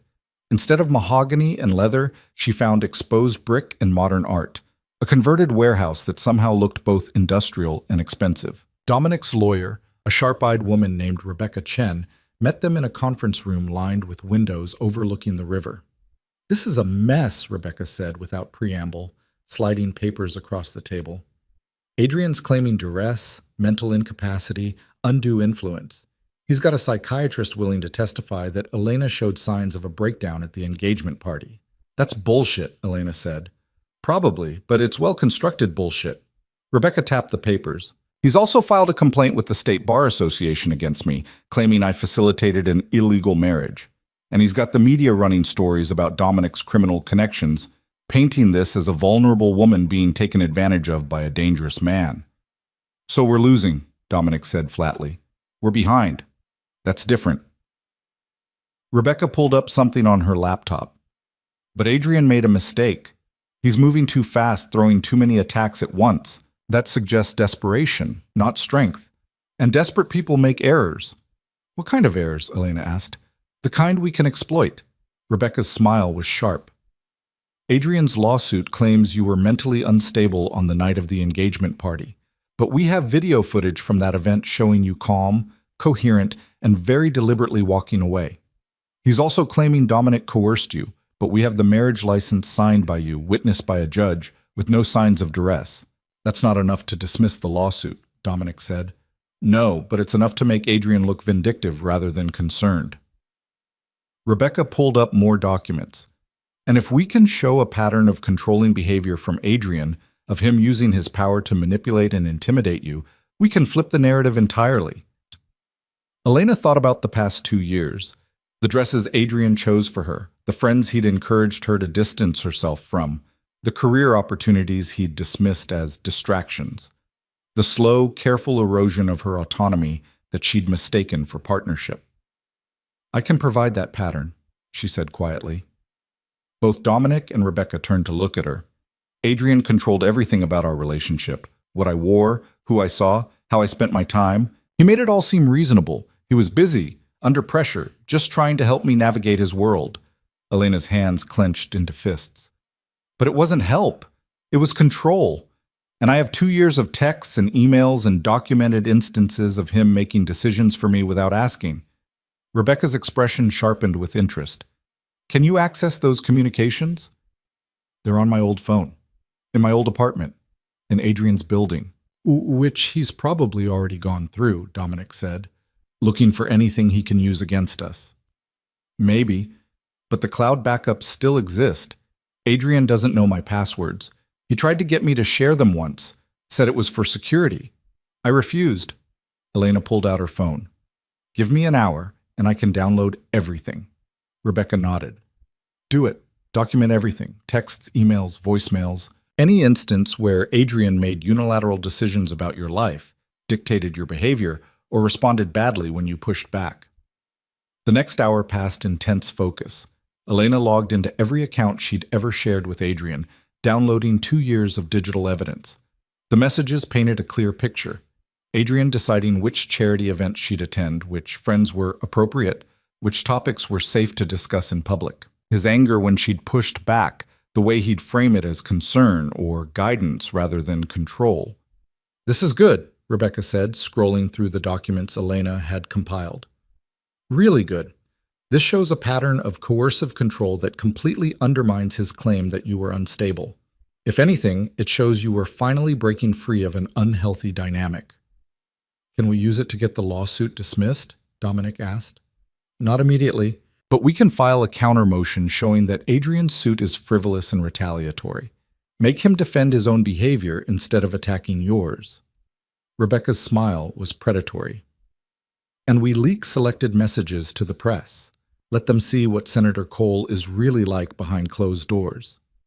Elena's phone buzzed with a call from an unknown number. She almost ignored it, but something made her answer. "Hello?" "Elena Vance?" A woman's voice, professional and controlled. "This is Detective Sarah Morrison with the state police. I need you to come down to the station to answer some questions." Ice flooded Elena's veins. "Questions about what?" "About your relationship with Dominic Moretti and certain allegations that have been brought to our attention. I'm sure it's all a misunderstanding, but we need to get your statement on record." Dominic was already moving, his hand held out for the phone. Elena gave it to him. "This is Dominic Moretti. Ms. Vance won't be answering any questions without her lawyer present." His voice was cold and controlled.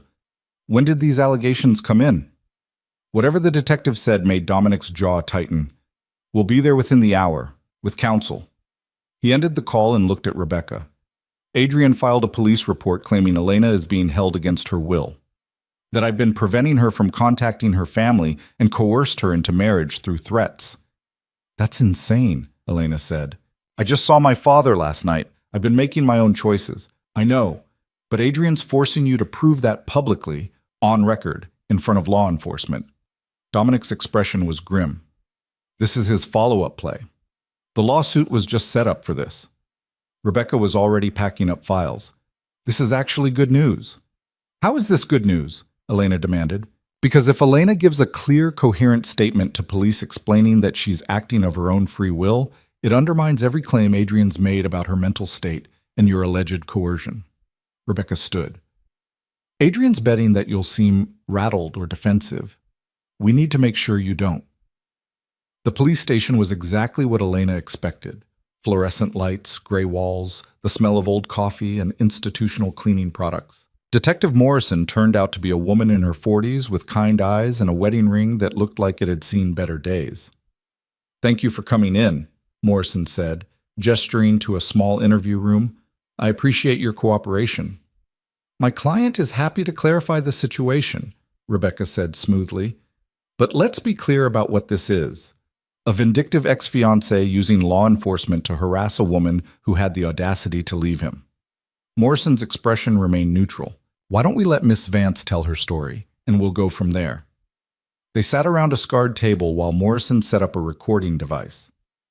Elena forced herself to breathe slowly, evenly, to project calm competence instead of the anxiety churning in her gut. "For the record, I'm Detective Sarah Morrison interviewing Elena Vance regarding allegations filed by Senator Adrian Cole. Ms. Vance, you understand you're here voluntarily?" "Yes. And you've waived your right to have only your attorney present. Your husband is here as well?" "Yes, I have nothing to hide." Morrison nodded. "Can you describe your relationship with Dominic Moretti and how you came to marry him?" Elena took a breath and told the truth, or most of it. She described catching Adrian with another woman, leaving the engagement party, meeting Dominic in a bar. Described the choice to marry him as her own, made with clear understanding of who and what he was. "Senator Cole claims you were mentally unstable the night you left the engagement party, that you weren't in your right mind to make such a significant decision." "I was angry, hurt, betrayed." Elena met Morrison's eyes directly. "But I wasn't unstable. I was finally seeing clearly for the first time in 2 years." And Mr. Moretti didn't coerce you in any way? No, he offered me an option. I chose to take it. Morrison made notes, her expression unreadable. Senator Cole also claims Mr. Moretti has been preventing you from contacting your family. Is that true? Absolutely not. I saw my father last night. I've chosen not to speak with my mother because she's made it clear she won't support my decisions. Elena pulled out her phone. I can show you call logs, text messages. I have full access to all my communications. Nobody's monitoring me or preventing me from reaching out. May I see? Elena handed over her phone. Morrison scrolled through recent calls and messages, taking notes. You called your father several times this week. Spoke with him last night for 17 minutes. Morrison looked up. And yet Senator Cole filed his report this morning claiming you were being held incommunicado. Adrian is lying. Elena's voice was flat. He's lying to police, lying to the courts, lying to anyone who will listen, all because I had the audacity to leave him and marry someone he considers beneath him. That's a serious accusation, Miss Vance. It's the truth. Elena leaned forward. Detective, I'm a grown woman who made a choice to leave an unhealthy relationship. Adrian's response has been to try to destroy my new husband's business, threaten my father's company, attempt to have me forcibly committed, and now to weaponize law enforcement against us. If anyone's behavior suggests instability, it's his. Morrison was quiet for a long moment, studying Elena with sharp eyes. Off the record, this whole thing stinks of a powerful man who's pissed off that he lost control of a situation. On or off record, that's exactly what it is, Elena said. Morrison nodded slowly. Okay, I think we're done here. Ms. Vance, you're free to go. I'll include in my report that you appeared coherent, capable, and acting of your own free will. Whether the DA decides to pursue this further is up to them, but based on what I've seen, I'd be surprised if they did. Relief flooded through Elena like warm water. Thank you. Don't thank me. I'm just doing my job. Morrison stood. But maybe watch your back.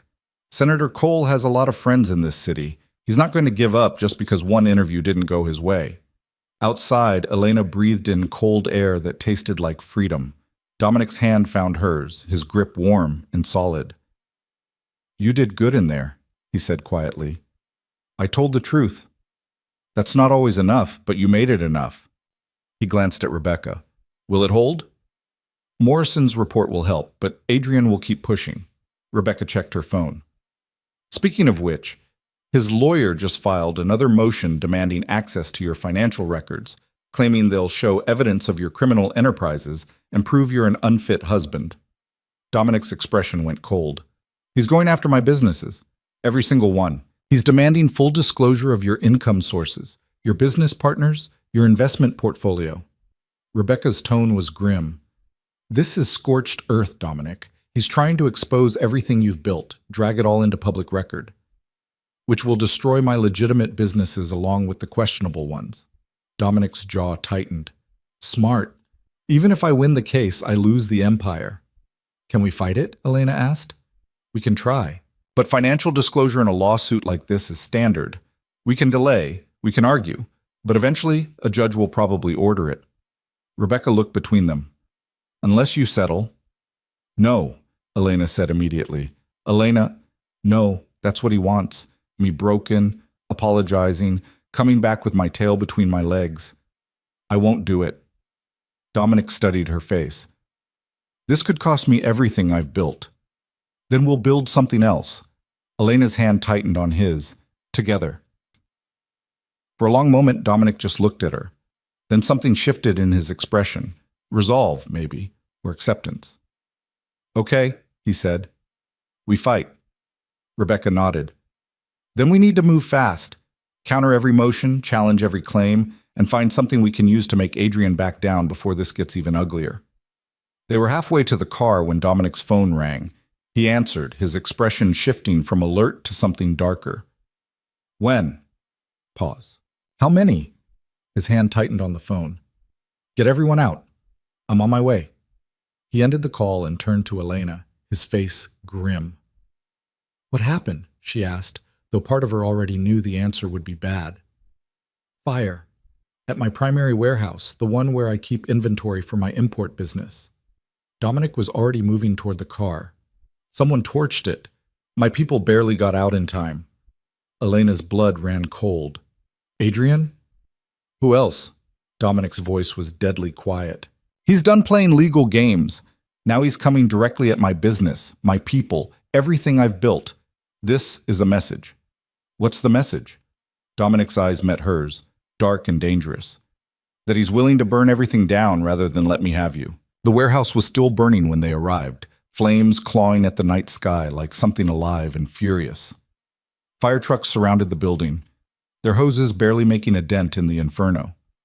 Dominic stood at the police barricade, his face illuminated by orange light, watching 2 decades of work turn to ash. Everyone got out? He asked the man beside him. Marco, his warehouse manager, covered in soot and looking shaken. Yeah, barely.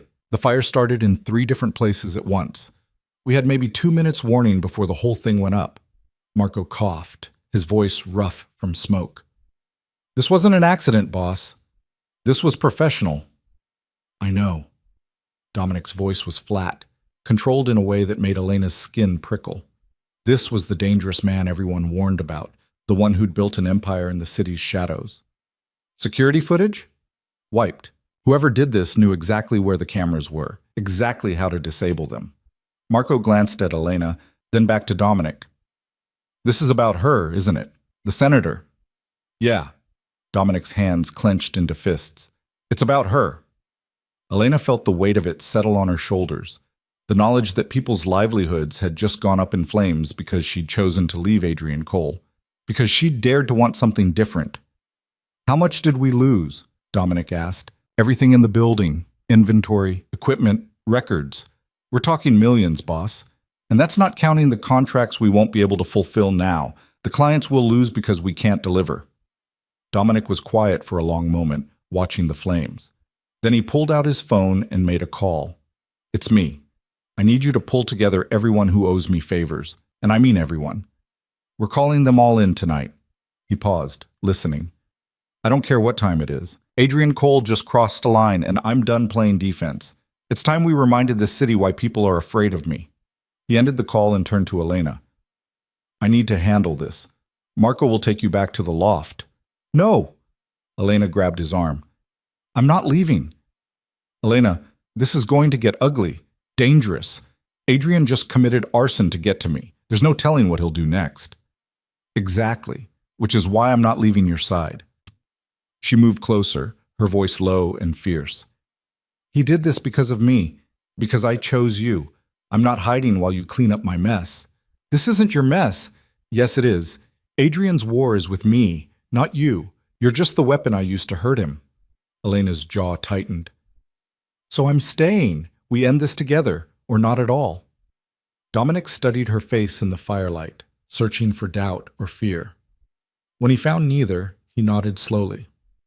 Okay, but you do exactly what I say when I say it. No arguments.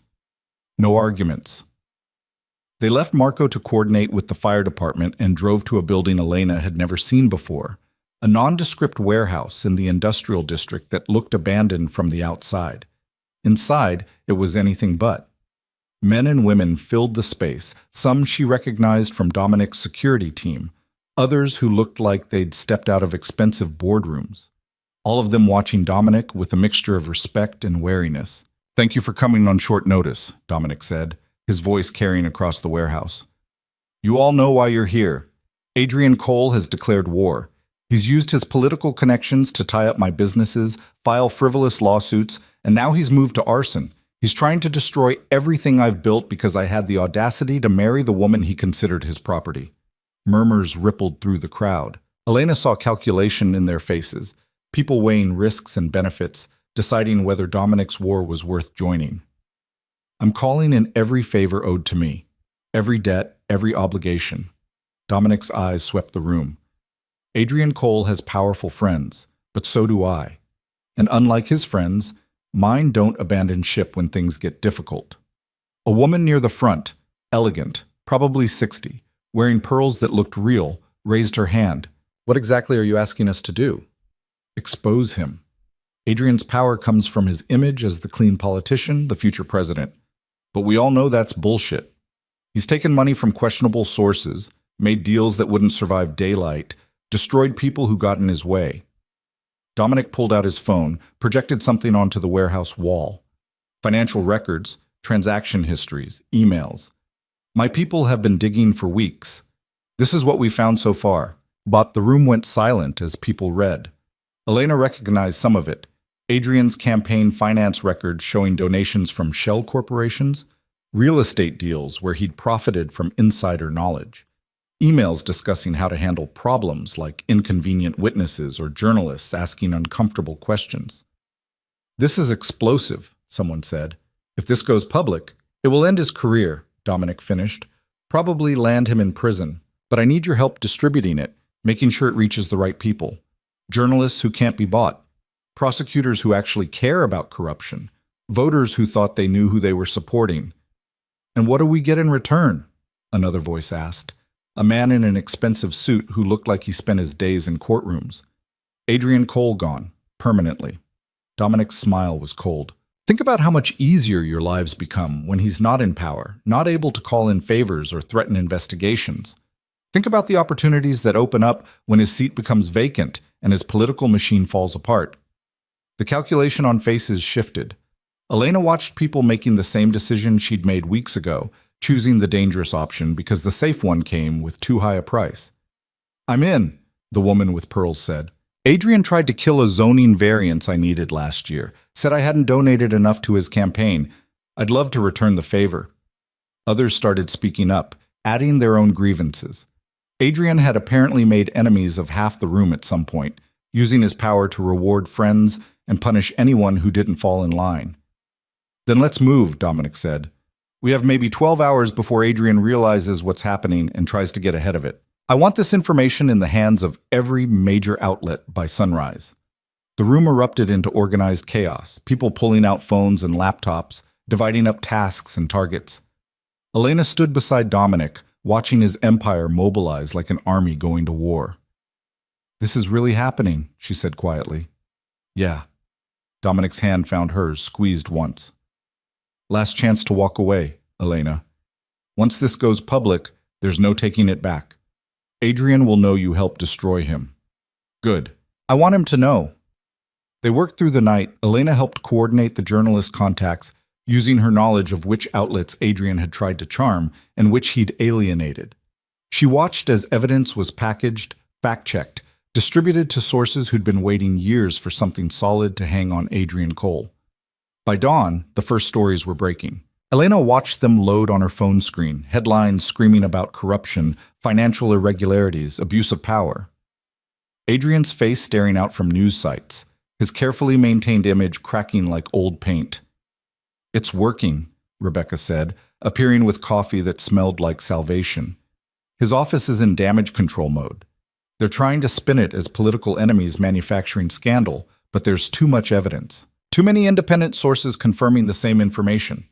What about the arson? Elena asked. Fire investigators found traces of accelerant at 3 different ignition points. Professional job, but whoever did it left evidence. Rebecca's smile was sharp. And one of the security cameras outside the building wasn't disabled. We have footage of a car leaving the scene, a car registered to one of Adrian's largest donors. That's not enough to tie it directly to Adrian, Dominic said. Not directly, but combined with everything else, it paints a picture of a man who's willing to cross any line to maintain control. Rebecca pulled up something on her tablet. And speaking of crossing lines, Adrian just made another mistake. She showed them her screen. A press release from Adrian's office, hastily composed and poorly edited, claiming that the allegations were fabricated by criminal elements trying to destroy him, specifically naming Dominic and Elena, calling her a woman who'd been manipulated into betraying her country by associating with organized crime. He's panicking, Elena said. He's desperate, which makes him dangerous. Dominic studied the press release. He's also given us ammunition. By publicly accusing us like this, he's made himself vulnerable to a defamation suit. We can force him to prove his claims in court, which he can't do. So we sue him back? Elena asked, after we finish destroying his career. One problem at a time. Dominic's phone rang. He answered, listened, his expression darkening. When? Is he hurt? Okay, Keep him safe. I'm sending additional security now. He ended the call and turned to Elena, his face grim. That was the team watching your father. Adrian just showed up at Vance Industries with federal marshals claiming he has a warrant to seize assets related to your father's supposed involvement in money laundering. The words hit Elena like a physical blow. That's insane. My father has nothing to do with money laundering. I know, but Adrian's using his connections to manufacture a case, force an investigation. Even if nothing comes of it, the damage will be done. Your father's company will be frozen, his reputation destroyed. Dominic was already moving toward the door. We need to get there before Adrian can execute the warrant. They made it to Vance Industries in record time.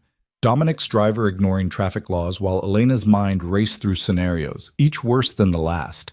Her father had spent 40 years building that company from nothing. If Adrian destroyed it now, out of spite and revenge, the parking lot was already full of official vehicles when they arrived.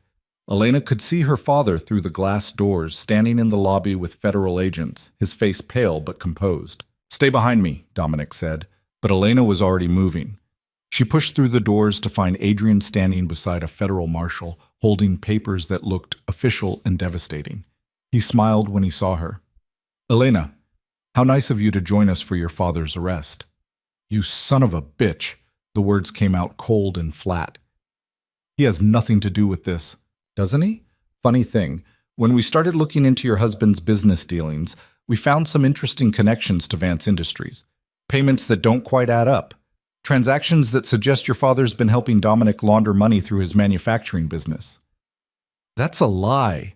Marcus Vance's voice was steady despite the fear in his eyes. I've never had any business dealings with Dominic Moretti. Really? Because we have bank records showing otherwise. Adrian nodded to the marshal who held up more papers. 3 transfers over the past year totaling nearly $2 million from shell corporations we've traced back to Moretti's operations, all of them ending up in Vance Industries accounts. Elena's mind raced. Dominic had sent money to her father's company? But why would he? Then she understood. The asset freeze. When Adrian had first tried to destroy Vance Industries, Dominic must have quietly moved money to keep the company afloat. He'd protected her father without telling her, without asking for credit or acknowledgement, and Adrian had found the trail and weaponized it.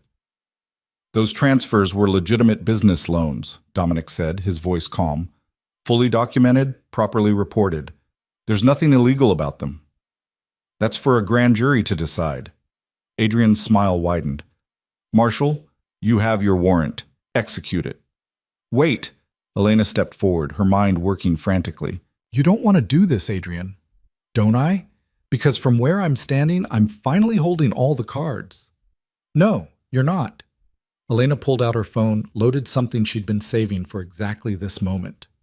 You want to talk about illegal business dealings?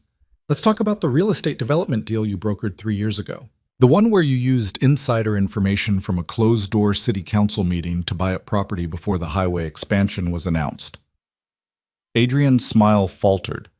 I don't know what or the campaign donations from MaxCorp Industries, a company that doesn't actually exist, just a shell to funnel dark money into your war chest. Elena's voice was getting louder, stronger. Or the journalist you had followed and intimidated when she started asking questions about your finances. Or Simone Laurent, the woman you were sleeping with while engaged to me, who you promised exclusive access to your campaign in exchange for favorable coverage. You're inventing conspiracy theories. I have recordings, Adrian, voicemails you left me discussing some of these deals, texts where you mentioned things you shouldn't have known yet, emails where you asked me to help you network with people who could benefit your schemes. Elena held up her phone. I have 2 years of evidence that you're not the clean politician you pretend to be. And if you execute that warrant against my father, all of it goes public. Today. Right now. The silence that followed was deafening. Adrian stared at her, rage and calculation warring in his expression. The federal marshal looked between them, clearly uncomfortable with being caught in what was rapidly becoming a very public domestic dispute. You're bluffing, Adrian said finally. Try me. Elena's hand was steady. You have your information. I have mine. The difference is, yours is manufactured bullshit designed to hurt innocent people. Mine is real evidence of actual crimes. So here's what's going to happen. You're going to tell the marshal there was a mistake, that new information has come to light that invalidates the warrant. You're going to walk away from my father, from Dominic, from me, and in exchange I won't destroy you." "Elena," her father started. "Let her finish," Dominic said quietly. Elena kept her eyes on Adrian. "Or you can push this. Execute the warrant, arrest my father, continue your war against my husband, and I will bury you. Every reporter in this city will have my evidence within the hour. Every prosecutor who's been looking for a reason to investigate you will have documentation they can use. Your career will be over by lunch, and you'll be facing federal charges by dinner." Adrian's jaw clenched. "You think you can threaten me?" "I'm not threatening, I'm promising." Elena stepped closer. "You taught me something, Adrian. You taught me that power isn't about being the strongest or the loudest. It's about being willing to do what the other person won't. And right now, I'm willing to burn your entire world down. Are you willing to let me?" For a long moment, Adrian just stared at her. Then he turned to the marshal. "There's been a misunderstanding. We need to review the evidence more thoroughly before proceeding with the warrant." The marshal looked relieved. "You're withdrawing the request?" "For now, pending further investigation." Adrian's eyes never left Elena's face. "This isn't over." "Yes," Elena said quietly. "It is. You just don't know it yet." Adrian left, taking his federal agents and his manufactured case with him. Marcus Vance collapsed into a chair, his hands shaking with delayed adrenaline. "Someone want to tell me what the hell just happened?" he asked. "I saved your company," Elena said, "with evidence Adrian didn't know I had." "Evidence of what?" Elena sat down beside her father, suddenly exhausted. "Everything. Every questionable deal, every ethical violation, every time Adrian bent the rules or broke them completely. I started documenting it about a year ago, when I first started wondering if something was wrong. I told myself I was being paranoid, that I'd delete it all eventually, but I kept collecting, kept saving, just in case." "In case of what?" "In case I needed leverage to escape." Elena's laugh was hollow. "I guess I knew on some level that leaving him wouldn't be simple, that he'd try to destroy me rather than let me go. So I built my own insurance policy." Dominic crouched in front of her, his hands gentle on her knees. "Why didn't you tell me you had this?" "Because I wasn't sure I'd use it. Wasn't sure I wanted to be the kind of person who destroys someone's career, even if they deserve it." She met his eyes. "But he came after my father, after you, after everyone I care about. So I made my choice." "And now?" Marcus asked quietly. "Now we finish it." Elena pulled out her phone again. "I told Adrian I'd release the evidence if he didn't back down. He backed down. But that doesn't mean he'll stay down. So we release it anyway," Dominic said. "Remove the threat permanently." Elena hesitated. This was the line, the point where she went from defending herself to actively destroying another person. Once she crossed it, there was no going back. No reclaiming her innocence or pretending she was better than Adrian. She thought about the past 2 years, the slow erosion of her identity, the way Adrian had shaped her into something convenient and decorative. Thought about the threats, the manipulation, the willingness to destroy innocent people to maintain control. "Do it," she said. Dominic nodded and made a call. Within minutes, Elena's evidence was being packaged and distributed to every journalist, prosecutor, and news outlet on Rebecca's list. Combined with the financial records and testimony Dominic's people had gathered, it painted a devastating picture of corruption and abuse of power. The first news alert came through 30 minutes later. Then another. Then another. Elena watched as Adrian's world imploded in real time. Headlines screaming about scandal, political allies issuing statements distancing themselves, calls for investigation and resignation flooding social media. Her phone rang. An unknown number. She answered. "You've destroyed me." Adrian's voice was hollow, empty. "Everything I built. Gone." "No, you destroyed yourself. I just made sure everyone could see it." "I loved you, Elena. Everything I did was to build a life for us. You loved the idea of me. The perfect senator's wife who'd smile and stay quiet and never challenge you." Elena's voice was steady. "But I was never that person. You just refused to see it. This isn't over. Yes, it is." Elena hung up and blocked the number. By evening, Adrian had resigned from the Senate. By midnight, federal prosecutors had announced an investigation into his campaign finances and business dealings. By dawn the next morning, he'd been arrested on charges of corruption, fraud, and abuse of power. Elena watched the perp walk on the news, Adrian in handcuffs being led into a federal courthouse, and felt nothing. No triumph, no satisfaction. Just a hollow relief that it was finally finished. "How are you feeling?" Dominic asked, finding her at the windows where she'd spent so many mornings watching the city wake up. "Empty. Like I should feel something more, but I don't." "That's normal. You've been running on adrenaline and rage for weeks. Now that it's over, there's nothing left to fuel you." He moved to stand beside her. "It'll come back. The feelings, the energy. You just need time." "What happens now?" Elena turned to face him. "Adrian's gone. The threat's over. We don't need to be married anymore." Something shifted in Dominic's expression, carefully controlled, revealing nothing. "Is that what you want? An annulment?" Elena studied this man she'd married out of necessity and revenge. The dangerous criminal who'd protected her father without asking for credit, who'd stood between her and Adrian without flinching, who'd given her partnership instead of ownership, power instead of control. "No," she said quietly. "I want to see what we could be if we weren't fighting a war.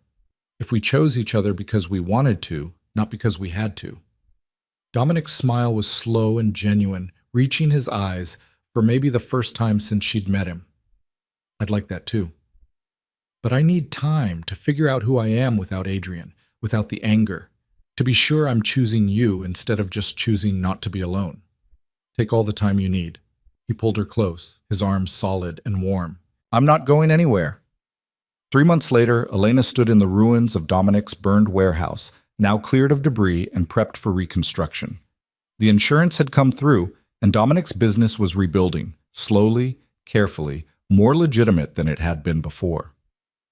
"What are you going to do with it?" she asked. "Haven't decided yet.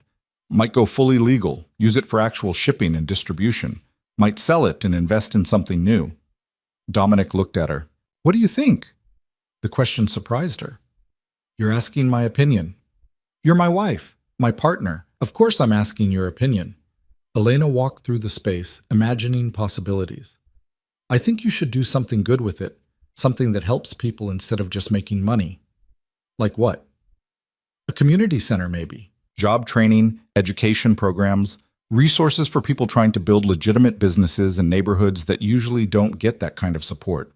She turned to face him. "You've spent 20 years building power in the shadows. Maybe it's time to use that power in the light." Dominic was quiet for a long moment. Then he nodded. "Okay, let's do it." "Really? Really, with one condition." "What?" "You run it. The foundation, the programs, all of it. You said you needed to figure out who you are without Adrian. This could be part of that." Elena felt something spark in her chest. Possibility, purpose, the first genuine excitement she'd felt in months. "I don't know the first thing about running a nonprofit." "You'll learn. You're smart, capable, and you understand what it's like to escape something that was destroying you." Dominic moved closer. "Plus, I know people who can help. We'll build something together." Together. The word had meant something different 3 months ago. Survival, strategy, mutual benefit. Now it meant something else. Something that felt like it might actually last. 6 months after Adrian's arrest, Elena sat in a coffee shop across from her mother. Catherine Vance looked older, smaller somehow, like the past months had shrunk her. "Thank you for meeting me," Catherine said quietly. Elena sipped her coffee, waiting. "I was wrong. About Dominic, about your choices, about all of it." Catherine's hands twisted around her cup. "I thought I was protecting you, making sure you had the kind of life I never did, secure, respected, powerful. You were trying to make me into you." "Yes, and I'm sorry for that." Catherine's eyes were wet. "I watched you on the news during all of this. Saw you standing beside Dominic, facing down Adrian and the media and everyone who said you'd made a mistake. And you were magnificent, Elena, stronger than I ever was." "You taught me to be strong. I taught you to be compliant. You learned to be strong in spite of me, not because of me. Catherine reached across the table, her hand hovering near Elena's. Can you forgive me? Elena thought about everything she'd lost and gained in the past 6 months, the life she'd burned down, the new one she was building from ash, the man beside her who saw her as an equal instead of an accessory. I can try, she said finally. Catherine's hand found hers squeezed gently. That's all I can ask. A year after she'd walked out of Adrian's engagement party, Elena stood in the converted warehouse at the opening of the Moretti Foundation. The space was filled with people, business owners who'd received grants, kids enrolled in training programs, community leaders who'd fought for resources and finally had them. You did this, Saitsa, Dominic said, appearing beside her with 2 glasses of champagne. We did this. Elena took the glass. Together. Together. He clinked his glass against hers. How does it feel? Elena looked around at the faces, hopeful, grateful, determined. Looked at the life she'd built from the ruins of her old one. Looked at the man beside her who'd offered her danger when she needed it and partnership when she was ready for it. It feels like freedom, she said. Dominic's hand found hers, their rings catching the light. Platinum bands that meant something different now than they had on that hasty courthouse morning. Not just survival or strategy, but choice, partnership, something that might actually be love, given enough time and trust. To freedom, then, Dominic said. To freedom, Elena agreed. They drank, and the champagne tasted like victory and promise in equal measure. Elena had thought betrayal would break her. Instead, it had forged her into something far more dangerous than Adrian had ever imagined. A woman who knew her own power and wasn't afraid to use it. The war was over. But Elena's real life was just beginning.